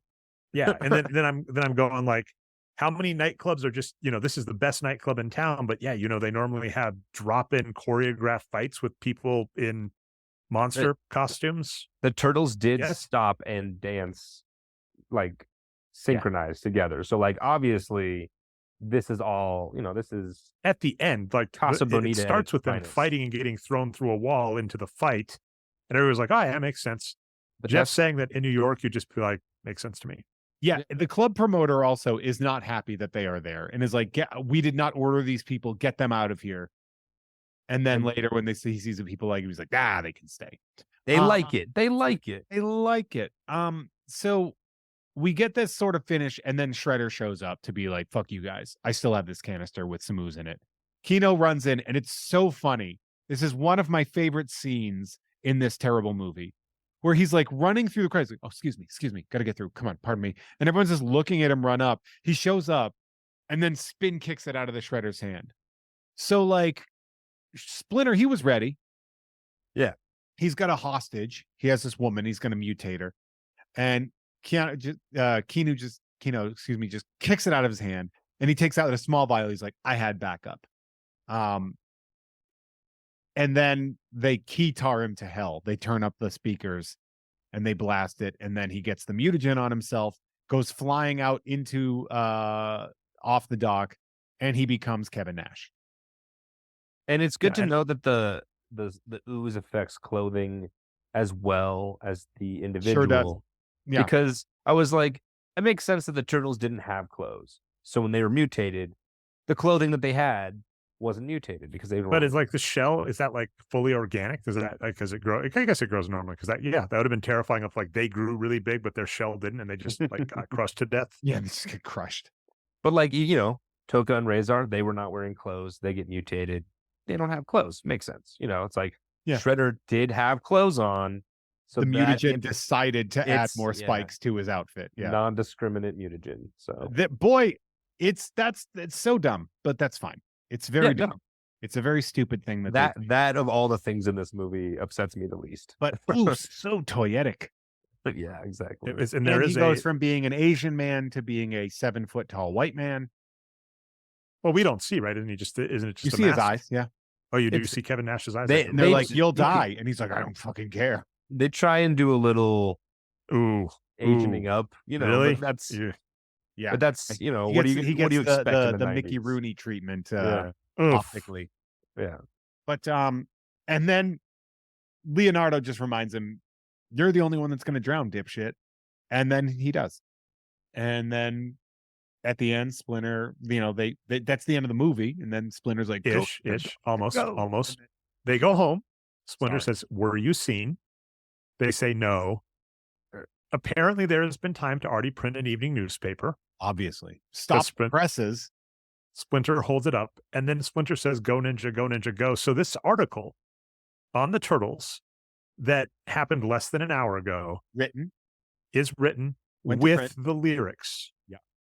At some point, they said Vanilla Ice did a rap, and the lyrics had the catchy phrase "Go Ninja, go" in it. It's clearly a posed photo. It's not a candid. So they knew it happened. So they know that somebody photographed them with a flash. And also, Splinter went out and got the paper. Oh yeah. Imagine the paper salesman. The guy that works the newsstand. When Splinter comes up. Or he just grabbed it. I mean, he's a ninja. He could just go and steal it. It's New York, man. He's minding his own business. He's reading his own paper when someone just throws money on the thing and takes a paper, and he's like, that's... Or someone threw it on the ground and he read it. Although it's like very... I think Splinter's going to frame that clearly with how like nice it is. Yeah, he's over the stealthy part. He's like, I guess we'll get fucking experimented on by scientists for the rest of our lives now. But like... Also, that's what it should have been. I'm sorry, but he should have just been like, you've doomed us. You know that, right? We're going to be dissected. I mean, that would have been a more interesting third movie. If they were, honestly, you're 100% right. If the Ninja Turtles were then on the run from the government who want to dissect them. Yeah. It's like Project Alf. We can talk a lot about the animatronics and how, they looked so different and everything like that. We can talk about, there's so many differences between the second and the first movie. And a lot of the things that made the great chemistry of the first movie didn't show up. Judith Hoag not coming back primarily because she was really upset at all the stuntmen getting hurt. Mm-hmm. And she was like, maybe this is a little too violent. And they were like, well, we're not going to deal with her anymore. So there is that. But you are right that there is the Henson thing goes through. The animatronics are different in the faces, which is why they move different. Like there was smaller, lighter stuff that they had. There's just a lot of stuff. There's a lot of interesting stuff about this movie, but why it's so much worse than the first one. And it really comes down to producers. Well, it's when you're told a bunch of notes. I love that you brought up that 30 Rock sketch, which if you haven't seen it, go check it out. It's the movie that's not allowed to lose money. And so, yeah, they get like a tax break from, Connecticut or something. And some rich guy pays like $1 million to have a cameo in it. And they have a puppet in it. And they have, a 900 number people can call in during the movie to vote. Like that felt a lot like this, right? There was, of course, there was the Burger King tie-in, which you found before the show, Jeff, where you got to be advertised to be a member of the Burger King Kids Club. I would be shocked if there wasn't a Burger King toy at some point of the week. Weren't able to track it down. There were new toys made. They had, The new sponsorship toys deals. were a response to the first movie not having toys. Mm-hmm. Yeah, because I don't remember if we mentioned that back at the front, but the first movie before it came out was very Star Wars like, and that everybody's like, this isn't going to be a hit. Who cares? And then it came out and they're like, oh shit, we didn't make toys. Like Playmates had a huge line of Teenage Mutant Ninja Turtle toys that was wildly popular, and they didn't do anything for the first movie. So, they kind of overcompensated for the second. Daniel and myself mentioned for Teenage Mutant Ninja Turtles 3, we both remember having Samurai Ninja Turtles, because that happens when they go back in time in the third movie, where we do not even have time to begin to scratch that movie. Yeah. We have another thing, which is like when we talk about like Frank Langella being Skeletor, Raul Julia doing Street Fighter, and a lot of it, they're like, I wanted to do a movie my kids could see. David Warner still stands as the fact that he loves this movie because it's one of the rare times he got to play a good guy. And But like again, a silly good guy. he He's so good in it. that you could see that the movie was gonna make him the bad guy, and then was like, oh, never mind.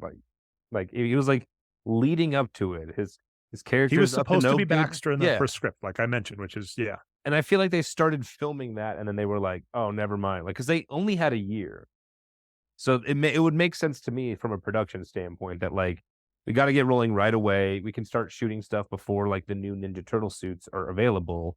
So like the river cleanup scene, we can like, there's no turtles in that. Let's film that right now. And it's like, oh, he's gonna be Baxter, so let's give him kind of a nefarious feel. His dialogue's really shady.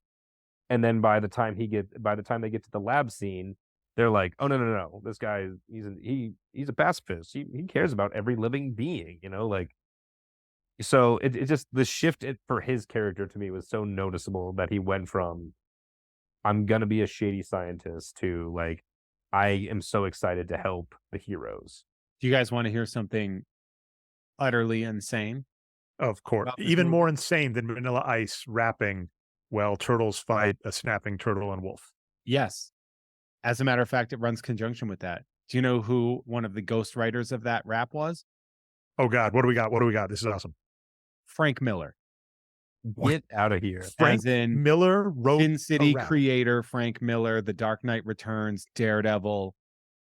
I mean, Frank Miller, 300, one of the most legendary comics creators of all time, co-wrote Ninja Rap with Vanilla Ice and DJ Earthquake, I think. Jeff, though, you've also done something else huge here, because with the new Teenage Mutant Ninja Turtles coming out, and like I think there's a Street Fighter crossover happening too right now, people have made the obvious note that since Teenage Mutant Ninja Turtles is a direct, in the most polite terms, homage to Daredevil, if not, it and the Tick, They came out when Frank Miller was working on it. you have now linked Teenage Mutant Ninja Turtles to Daredevil, because I saw a bunch of people saying that when Teenage Mutant Ninja Turtles were crossing over with Street Fighter, they're going to cross over with everything before they have a Daredevil crossover, because they had a Teenage Mutant Ninja Turtles Batman crossover, as you know, thanks to Eric Barnes and Tom Ryman.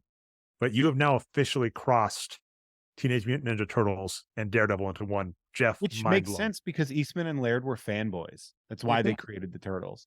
So it would make sense that they were Frank Miller fanboys. So they probably reached out to him and asked. He's a famous ghostwriter and scriptwriter in Hollywood, very responsible for a lot of the RoboCop lore that we can think of. Like he's not new to Hollywood. Um so yeah, it does make sense in there. Now, the Ninja Turtles do have a lot of crossovers. They cross over often, sometimes with themselves, like Turtles Forever, where the 2000s Turtles meet the 80s and 90s Turtles. Yeah, There's they were also, early to the multiverse party. yeah. On top of that, and they actually end up, because they end up interacting with the comic Turtles as well, and they are very dark. Is that worth seeing? Have you ever seen it? I did see we keep mentioning Secret Galaxy, which is just a great repo for this. Have you watched it? Was that a good one? I haven't seen Wait, which one? Turtles Forever. I've Have seen you it, actually yeah. seen? It was available. It was a made for TV movie that ended up getting put out on DVD. And when I worked at That's Entertainment in Worcester, we had a borrowing policy. You could borrow stuff. You could check out things like it was the library. And I borrowed Turtles Forever and watched it. And it was not bad, not bad at all. It was very irreverent and self parodying. They are currently the Ninja Turtles have and are currently crossing over with the Power Rangers. As you do. That makes sense. Comics are out there. They have a long history with the Power Rangers, nearly 30 years of interacting since the next mutation crossed over with, I think it was Power Rangers Zeo or Turbo, one of those. They, I believe, have a toy crossover with Stranger Things currently. Huh. So like the Turtles are like the cranberry of pop culture. They're getting put into everything. I mean, like, I'm happy for him, you know? No, it would be much better if it was Eastman and Laird making the money and not Nickelodeon, but Well, it's didn't I think one of them bought out from the other, and the other is the other still involved at all, or do you know what the ownership rights are? they interact with it. I know Eastman and Laird still currently work involving Ninja Turtle stuff often. They had a schism, it came apart. Um I believe Eastman sold his stake off and then he bought he started a comic book company, he bought heavy metal. Um Eastman was like living his life. Laird, I think, had kept his part of the property and then sold it to Nickelodeon for a large amount of money. No, which isn't terrible, but I mean, based on where we're at now, it's like seems like that's one of those, very much the Twilight Zone guy, Rod Serling selling his share. It's like, yeah, you could have just held it. It's like No, you probably got paid well, but I I was going to have say Peter Laird art. I don't know if that Yeah. helps. I very have a nice. How old? sketch. I have a Ninja Turtle sketch that I paid $10 for in like 2000. In From Peter Laird. 2005? That Yeah. recent, not bad. The Ninja Turtles were in a massive dip at the time, and he was at a Comic-Con in Boston because he's a New England guy. And I asked him to do a Shredder sketch, and he refused. And I was Really? like, So what did you get? a turtle, just a generic turtle, a drawing he's probably done a million times, Hmm. which is why he refused to do Shredder. I really feel like he just didn't want to have to put any effort into it. All right, he's just got the muscle memory, which, and for 10, that's not bad for $10. Is it signed too? Yeah, and he did a little tiny Shredder in the signature and goes, there's your Shredder. And I was like, all right. I think that's kind of cool. I know you're giving the like, come on, man, but I think that's kind of clever. Oh, sure, yeah. 20 Seems years very ago, New I England. wasn't stoked on it. Well, Like, I was going to say dang. that there were a couple things related to merchandising. I'd be remiss because we even teased it up top, I believe, on one of the takes. Spoiler Well, alert: there was a it's second take. I was curious, Jeff, if you wanted to bring up the pie. oh, the pie. So now, okay, it's important to say that the Ninja Turtles was a merchandising juggernaut in 1991, diverse of this show, divergent of it, like of this movie. The cartoon was already popular. You could get the cereal, you could get whatever. And they had the Hostess fruit pies that were just foul. They were ooze, but they were like mutagen ooze, but it's just vanilla pudding. And they literally tell you in the commercial, that's vanilla pudding. And it's just a Hostess pie, one of the hand pies that they would make, the little like sort of semicircle with the crimped it. And they just like lacquered it in edible green paint. And you had to get one, but boy, were they not good. And The only reason that I tied the pie, well, the reason being it's Ninja Turtles, but another reason is I got one of these going to that movie. I had the real experience of the Ninja Turtles scenario. So yeah, of course I'm going to do Oh, that. and by the way, Jeff, so something that I do for the show that I think is very much in the vein that you would approve of is I usually have starting the show with just a commercial related to whatever we talk about. I was really, really happy to be able to find like the Pizza Hut time with Five Goes West for the last one. Jeff, I thought I was going to do a very meta Vanilla Ice retro commercial initially, which I found before the show. I just found the 1991 Teenage Mutant Ninja Turtles commercial for Hostess Turtle Pies. That's going to start the show, Jeff. I love it. We're bringing it back. Yeah. Now, what's funny is the first movie when you'd get it on VHS, right? First off, the promotional tie-in for pizza was Domino's. Domino's got the product placement in there. That was a very smart move. I think that was like an early product placement bidding war. It was like a record product placement at the time. Can I And note something annoying about that was done well for product placement, but it just drove me mad and happens in this movie too? The number of times someone in both of these movies holds a pizza box vertically. Yeah. So in the first one, it's because Sideways, he has yeah. to put it through a grate to get to the turtles, which kind of makes sense. you got to And get the the second one, product like placement. Kina's holding it. Kino's like holding the pizza bag sideways before fighting. I'm like, you cannot do that to pizza. And even if you do, later when we see them eating the pizza, it should fail. I'll give Spider-Man 2 credit because when Spider-Man like whips around the city because he has to deliver the pizzas in time, and if he doesn't, he's fired. And he gets there, and they're like, "Yeah, you've been whipping around the city. Of course, these pizzas are ruined." Well, an interesting tidbit, and I know this isn't a Ninja Turtles 1 thing, is that while Domino's got the product placement, the VHS commercial on Ninja Turtles 1 is a commercial for Pizza Hut. Yeah, Which is double just dipping. weird. It's weird. Pizza Hut got themselves as the commercial. If you bought the official Ninja Turtles 1 movie VHS release that was released in October of 1990, and I got it for my 9th birthday. Oh wow! How many I've not done this on purpose. How many of these shows have been related to like Jeff birthday gifts? That's kind of cool. There's some. Yeah. Several. All You right. know, I've had a lot of birthdays. This one is a Burger King Kids Club. Ninja Turtles 2 on VHS was a Burger King Kids Club ad. So pizza's out.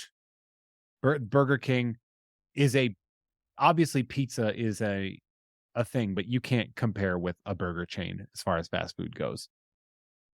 Yeah, they got a glow up. They definitely got the upgrade when they're big enough where a burger franchise. And I think at that point it was for the cartoon, but right around 1990, McDonald's also came in and there were little Teenage Mutant Ninja Turtles belt buckles you could That was get Burger as King a- as well. Was that Burger King? That Okay. was Burger King. Yeah. So Burger King, like, because in the got first the one, it's official- like the foot are eating Burger King, like that, because their kids living their wildest dreams. They're eating Burger King. Also, I will add what you are remembering is a 1989 ad campaign, which would have been a year before, and that was tied to the cartoon, not the movie. The movie did not get a lot of advertising for the first one. The second one, I expected to find more products that were Ninja Turtles 2, The Secret of the Ooze based, but I think the smart merchandising is why bother shifting the designs of the stuff we're making when we already have the cartoon designs that we've been using. The big addition was Playmates doing movie figures, doing a movie accurate Foot Soldier, Super Shredder, Toka and Razor as well, and these were all like the hard plastic style. And then the Ninja Turtles got a rubbery sort of more like the movie looking designs where they had like the little spots on themselves and stuff, but not a lot of product placement or not a lot of merchandising for Ninja Turtles 2. And I think it was just because the cartoon was already so popular that why bother? Yeah, it's kind of a funny one where the assumption was the first one's so popular, let's go. And what they clearly missed is the first one is popular because the main IP is popular, and you are giving like a more adult, mature one. This is very much the Don Bluth style of like kids can watch this stuff. It's fine. I don't know if that's necessarily true, but I'm just saying that's the opinion the first one took. And then the second one comes out and it's like, let's market it to kids. And someone could just raise their hand like, we've literally done that and conquered it. Every kid in the world has watched the Teenage Mutant Ninja Turtles cartoon and loves it and has the action figures and buys the pies. You're you're making an inferior version of something that already exists for people that aren't going to like it as much.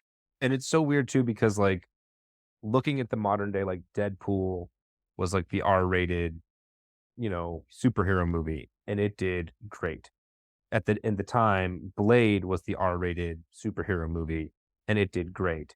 And even though Teenage Mutant Ninja Turtles won, like it should have been PG-13 if it was around back then.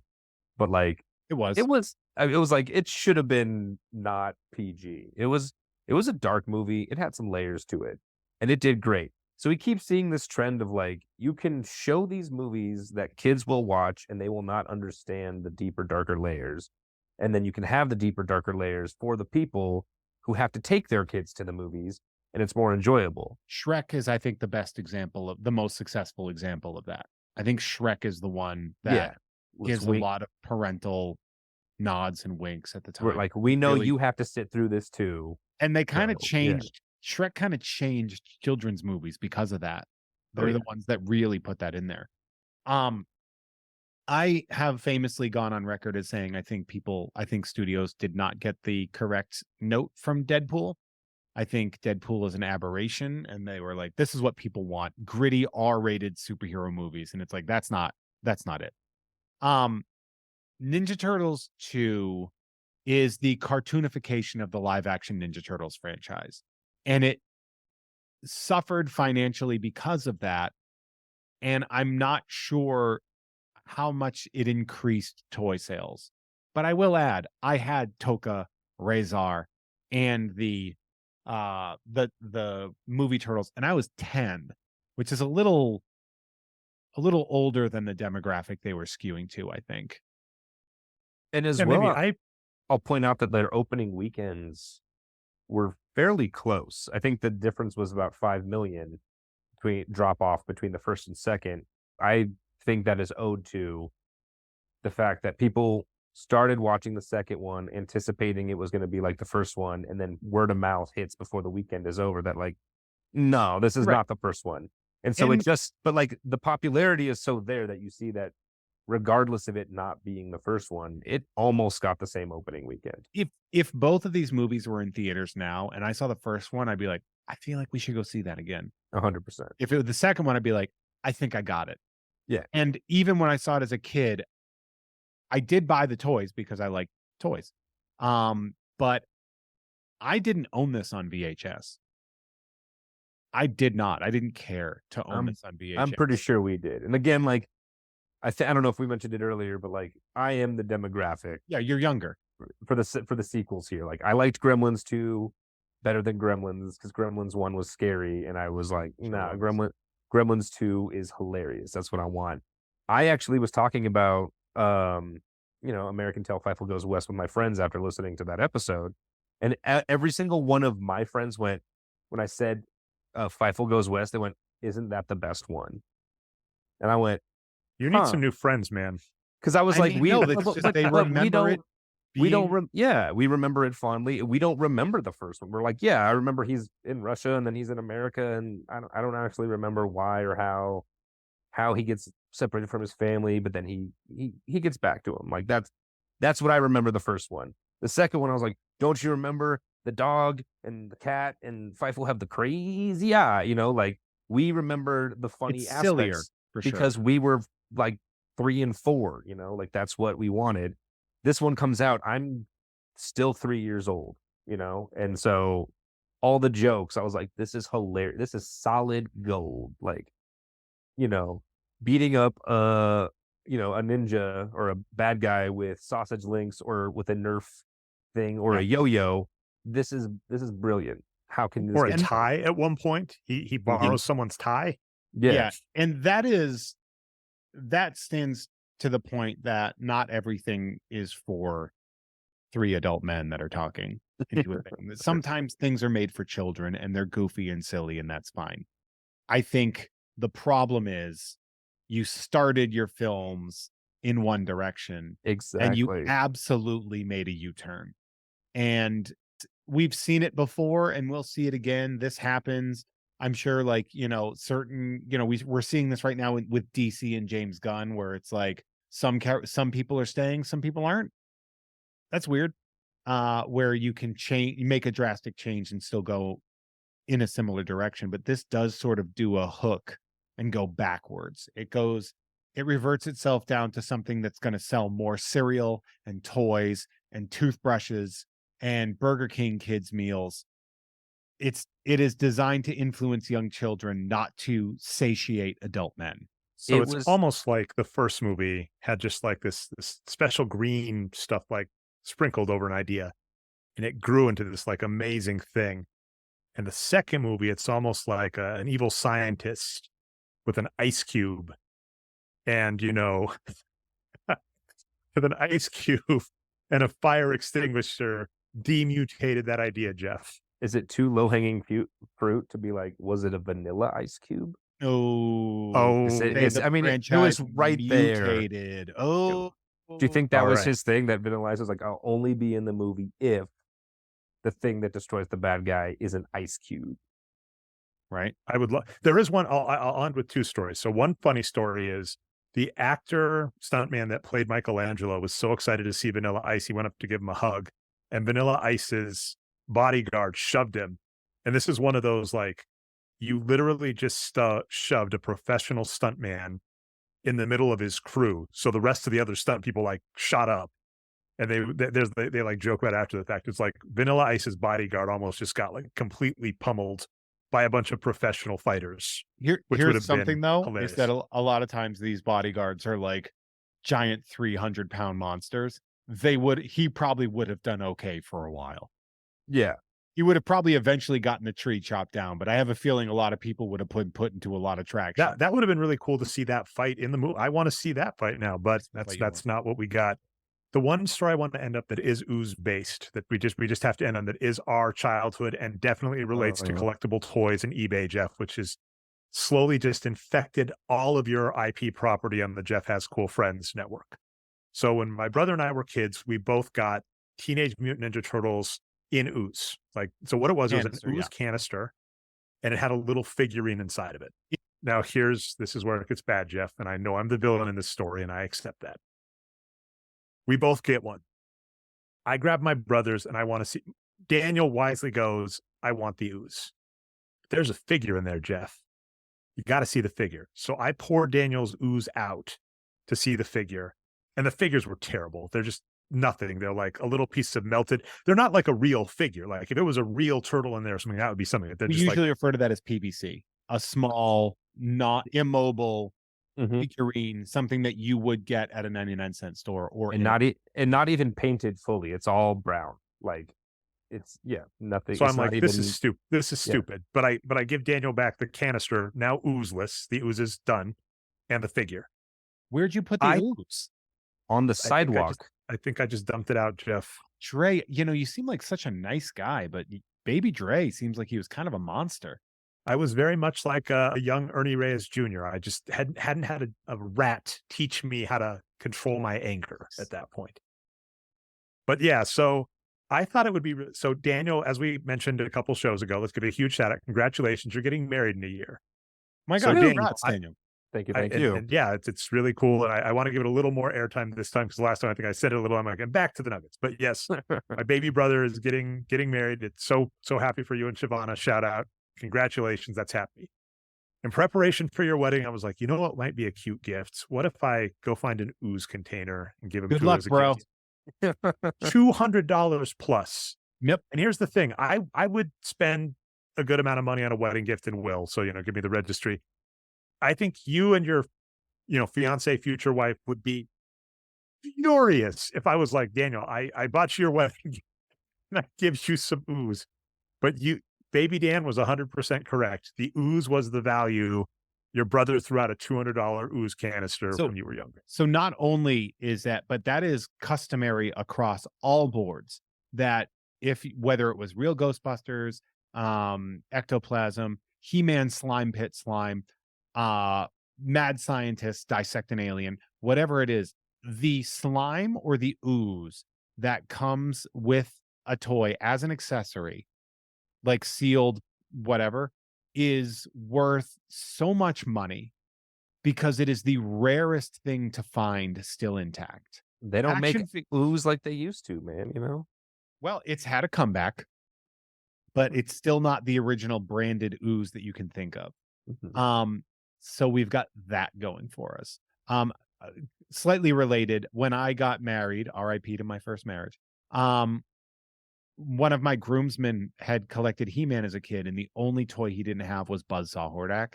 So as my groomsman gift, I got him a Buzzsaw Hordak. Loose. You know, I Mhm. didn't get him a $300 mint on card toy, but I did get him a That's so sweet. $45. And And don't you have a graded Hordak too that we've shown on one of the shows? I do. and Which one's more valuable, base or Buzzsaw buzzsaw? Hordak, Buzzsaw Oh, wow. Hordak, and Hurricane Hordak are both worth a fortune. Oh, But nice. even to the point of the collectibles, like my friend Colin, who also ironically my brother introduced me to because he didn't want me following him around at school. So like my first earliest friend, also a big Ninja Turtles fan.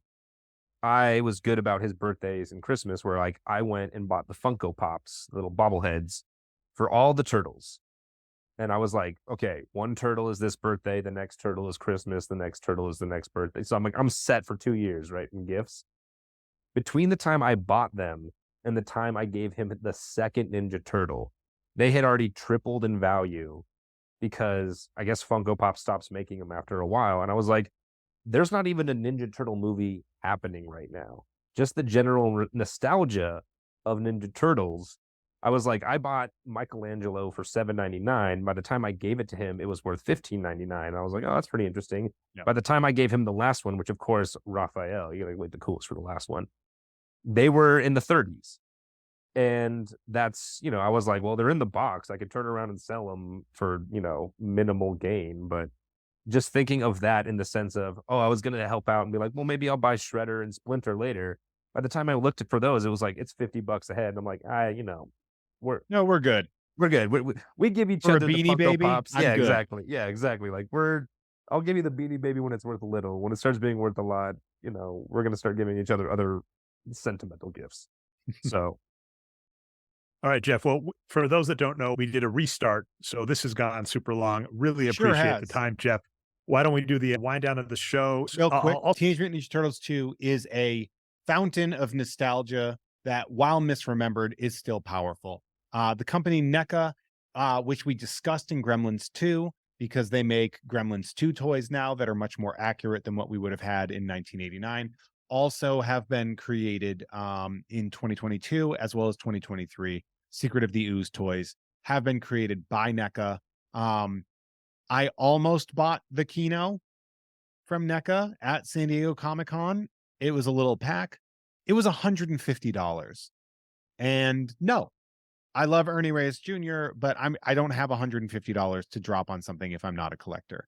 I do have a quarter scale Raphael from NECA, like a big like, the 18-inch one, 16 or whatever. 18-inch rubbery movie version. I have that in box still. But NECA does have these Ninja Turtles toys out there. So if you do love Secret of the Ooze, you can get the Toka, the Rezar, the 4 Turtles, and now Kino as well. And I'm sure Super Shredder is available as well. So they are there. I like this property, but the Ninja Turtles might be the most inconsistent of quality property out there. We can look, Ninja Turtles 1, great. Ninja Turtles 2, not that great. Ninja Turtles 3, at least they tried. The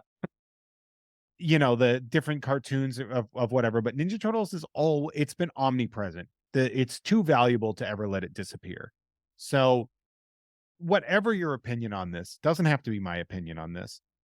It is important to know that no matter how painfully rushed or unsatisfying this movie might be, looking back at it, it is a important nostalgic touchstone and something that kept a property alive at a time when it did need that boost in the arm to continue going because things have a lifespan.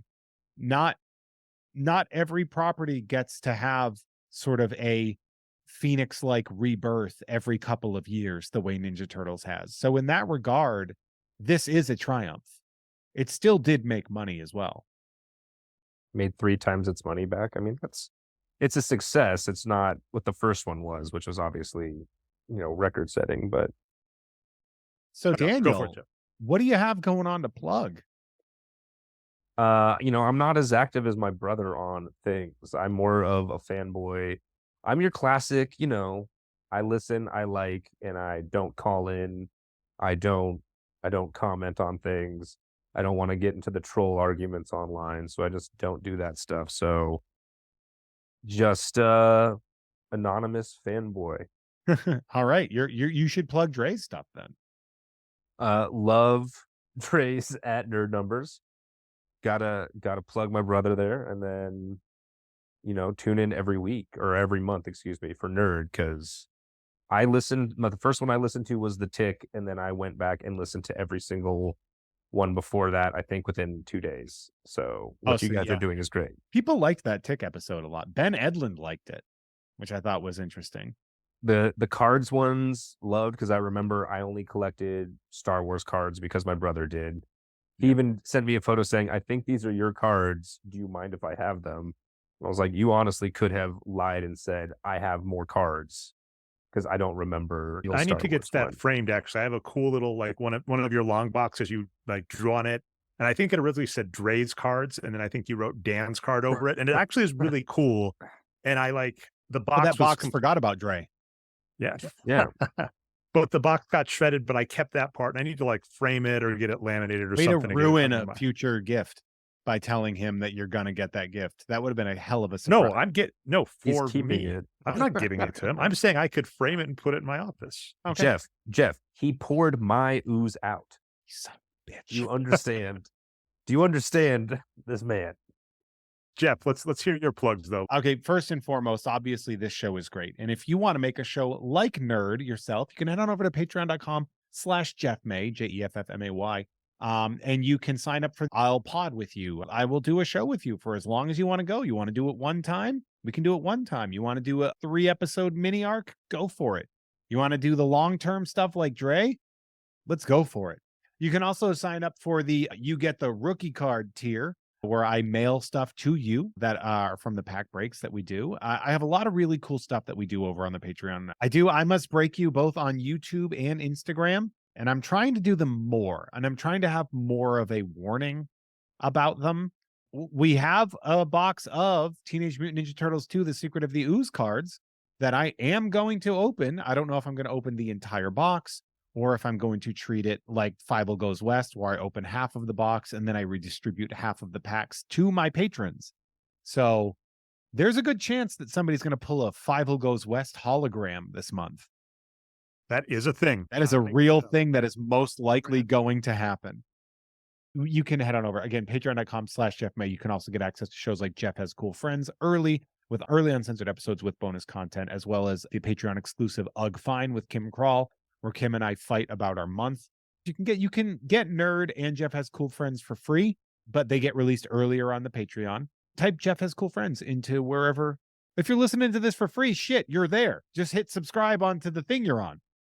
You can also check out me on Tom and Jeff Watch Batman through Gamefully Unemployed. You can also check me all over the You Don't Even Like Podcasts network, where I have shows like You Don't Even Like Sports, You Don't Even Like Sports Cards, where Adam Todd Brown and I are opening packs of sports cards on camera. You can see that on YouTube as well as You Don't Even Like This Show, which is the flagship formerly known as Unpopular Opinion. On top of that, you can also see me live. Mint on Card is the second Friday of every month at Blast from the Past on beautiful Magnolia in Burbank, California. So we've got that going for us. We are still hammering out next season. I think I have it set, but we'll see, because I'm going to give a giveaway. The first episode of the next season of Nerd, because we do trilogies here, is going to be Searching for Bobby Fischer. And I am stealing with the 1-year anniversary / It's My Birthday, Jeff. I want it for that. Now, that puts me in a hard spot, because it turns out my birthday is in September. Your birthday is in October. If I pull the birthday card in September, it's possible you might flip it, but we will see what we do. but I do at least have some themes. Look forward to an amazing chess movie. If you are a chess fan, it's coming up. And if you're not, I'll just assure you, Jeff makes anything entertaining. You should listen for sure. We've got that new series coming up, that new season of Nerd coming up as we wrap up batshit sequels to popular movies. I have been Jeff May. Dre Alvarez and Dan Alvarez. Have a great day. We'll see you next month, everybody. bye. Bye. Thanks for listening to Nerd. If you want to help keep the podcast growing, it's definitely worth your while to head over to patreon.com/Jeff May. And also, you'll get bonuses and early access to cool stuff. Cool stuff like videos of Jeff showing off awesome collectibles and doing pack-breaking videos. It'd be worth your while to check out Jeff May's YouTube channel. That's youtube.com/@HeyThereJeffro. That's spelled JEFFRO. And shocker, that is also his Twitter and Instagram account as well. So follow Jeff everywhere. You can find me most places on the internet as @NerdNumbers. Also, shout out to Chris Haugen for the outro theme of Pure Magic. Thanks so much, and we'll be back with another nerdy subject soon.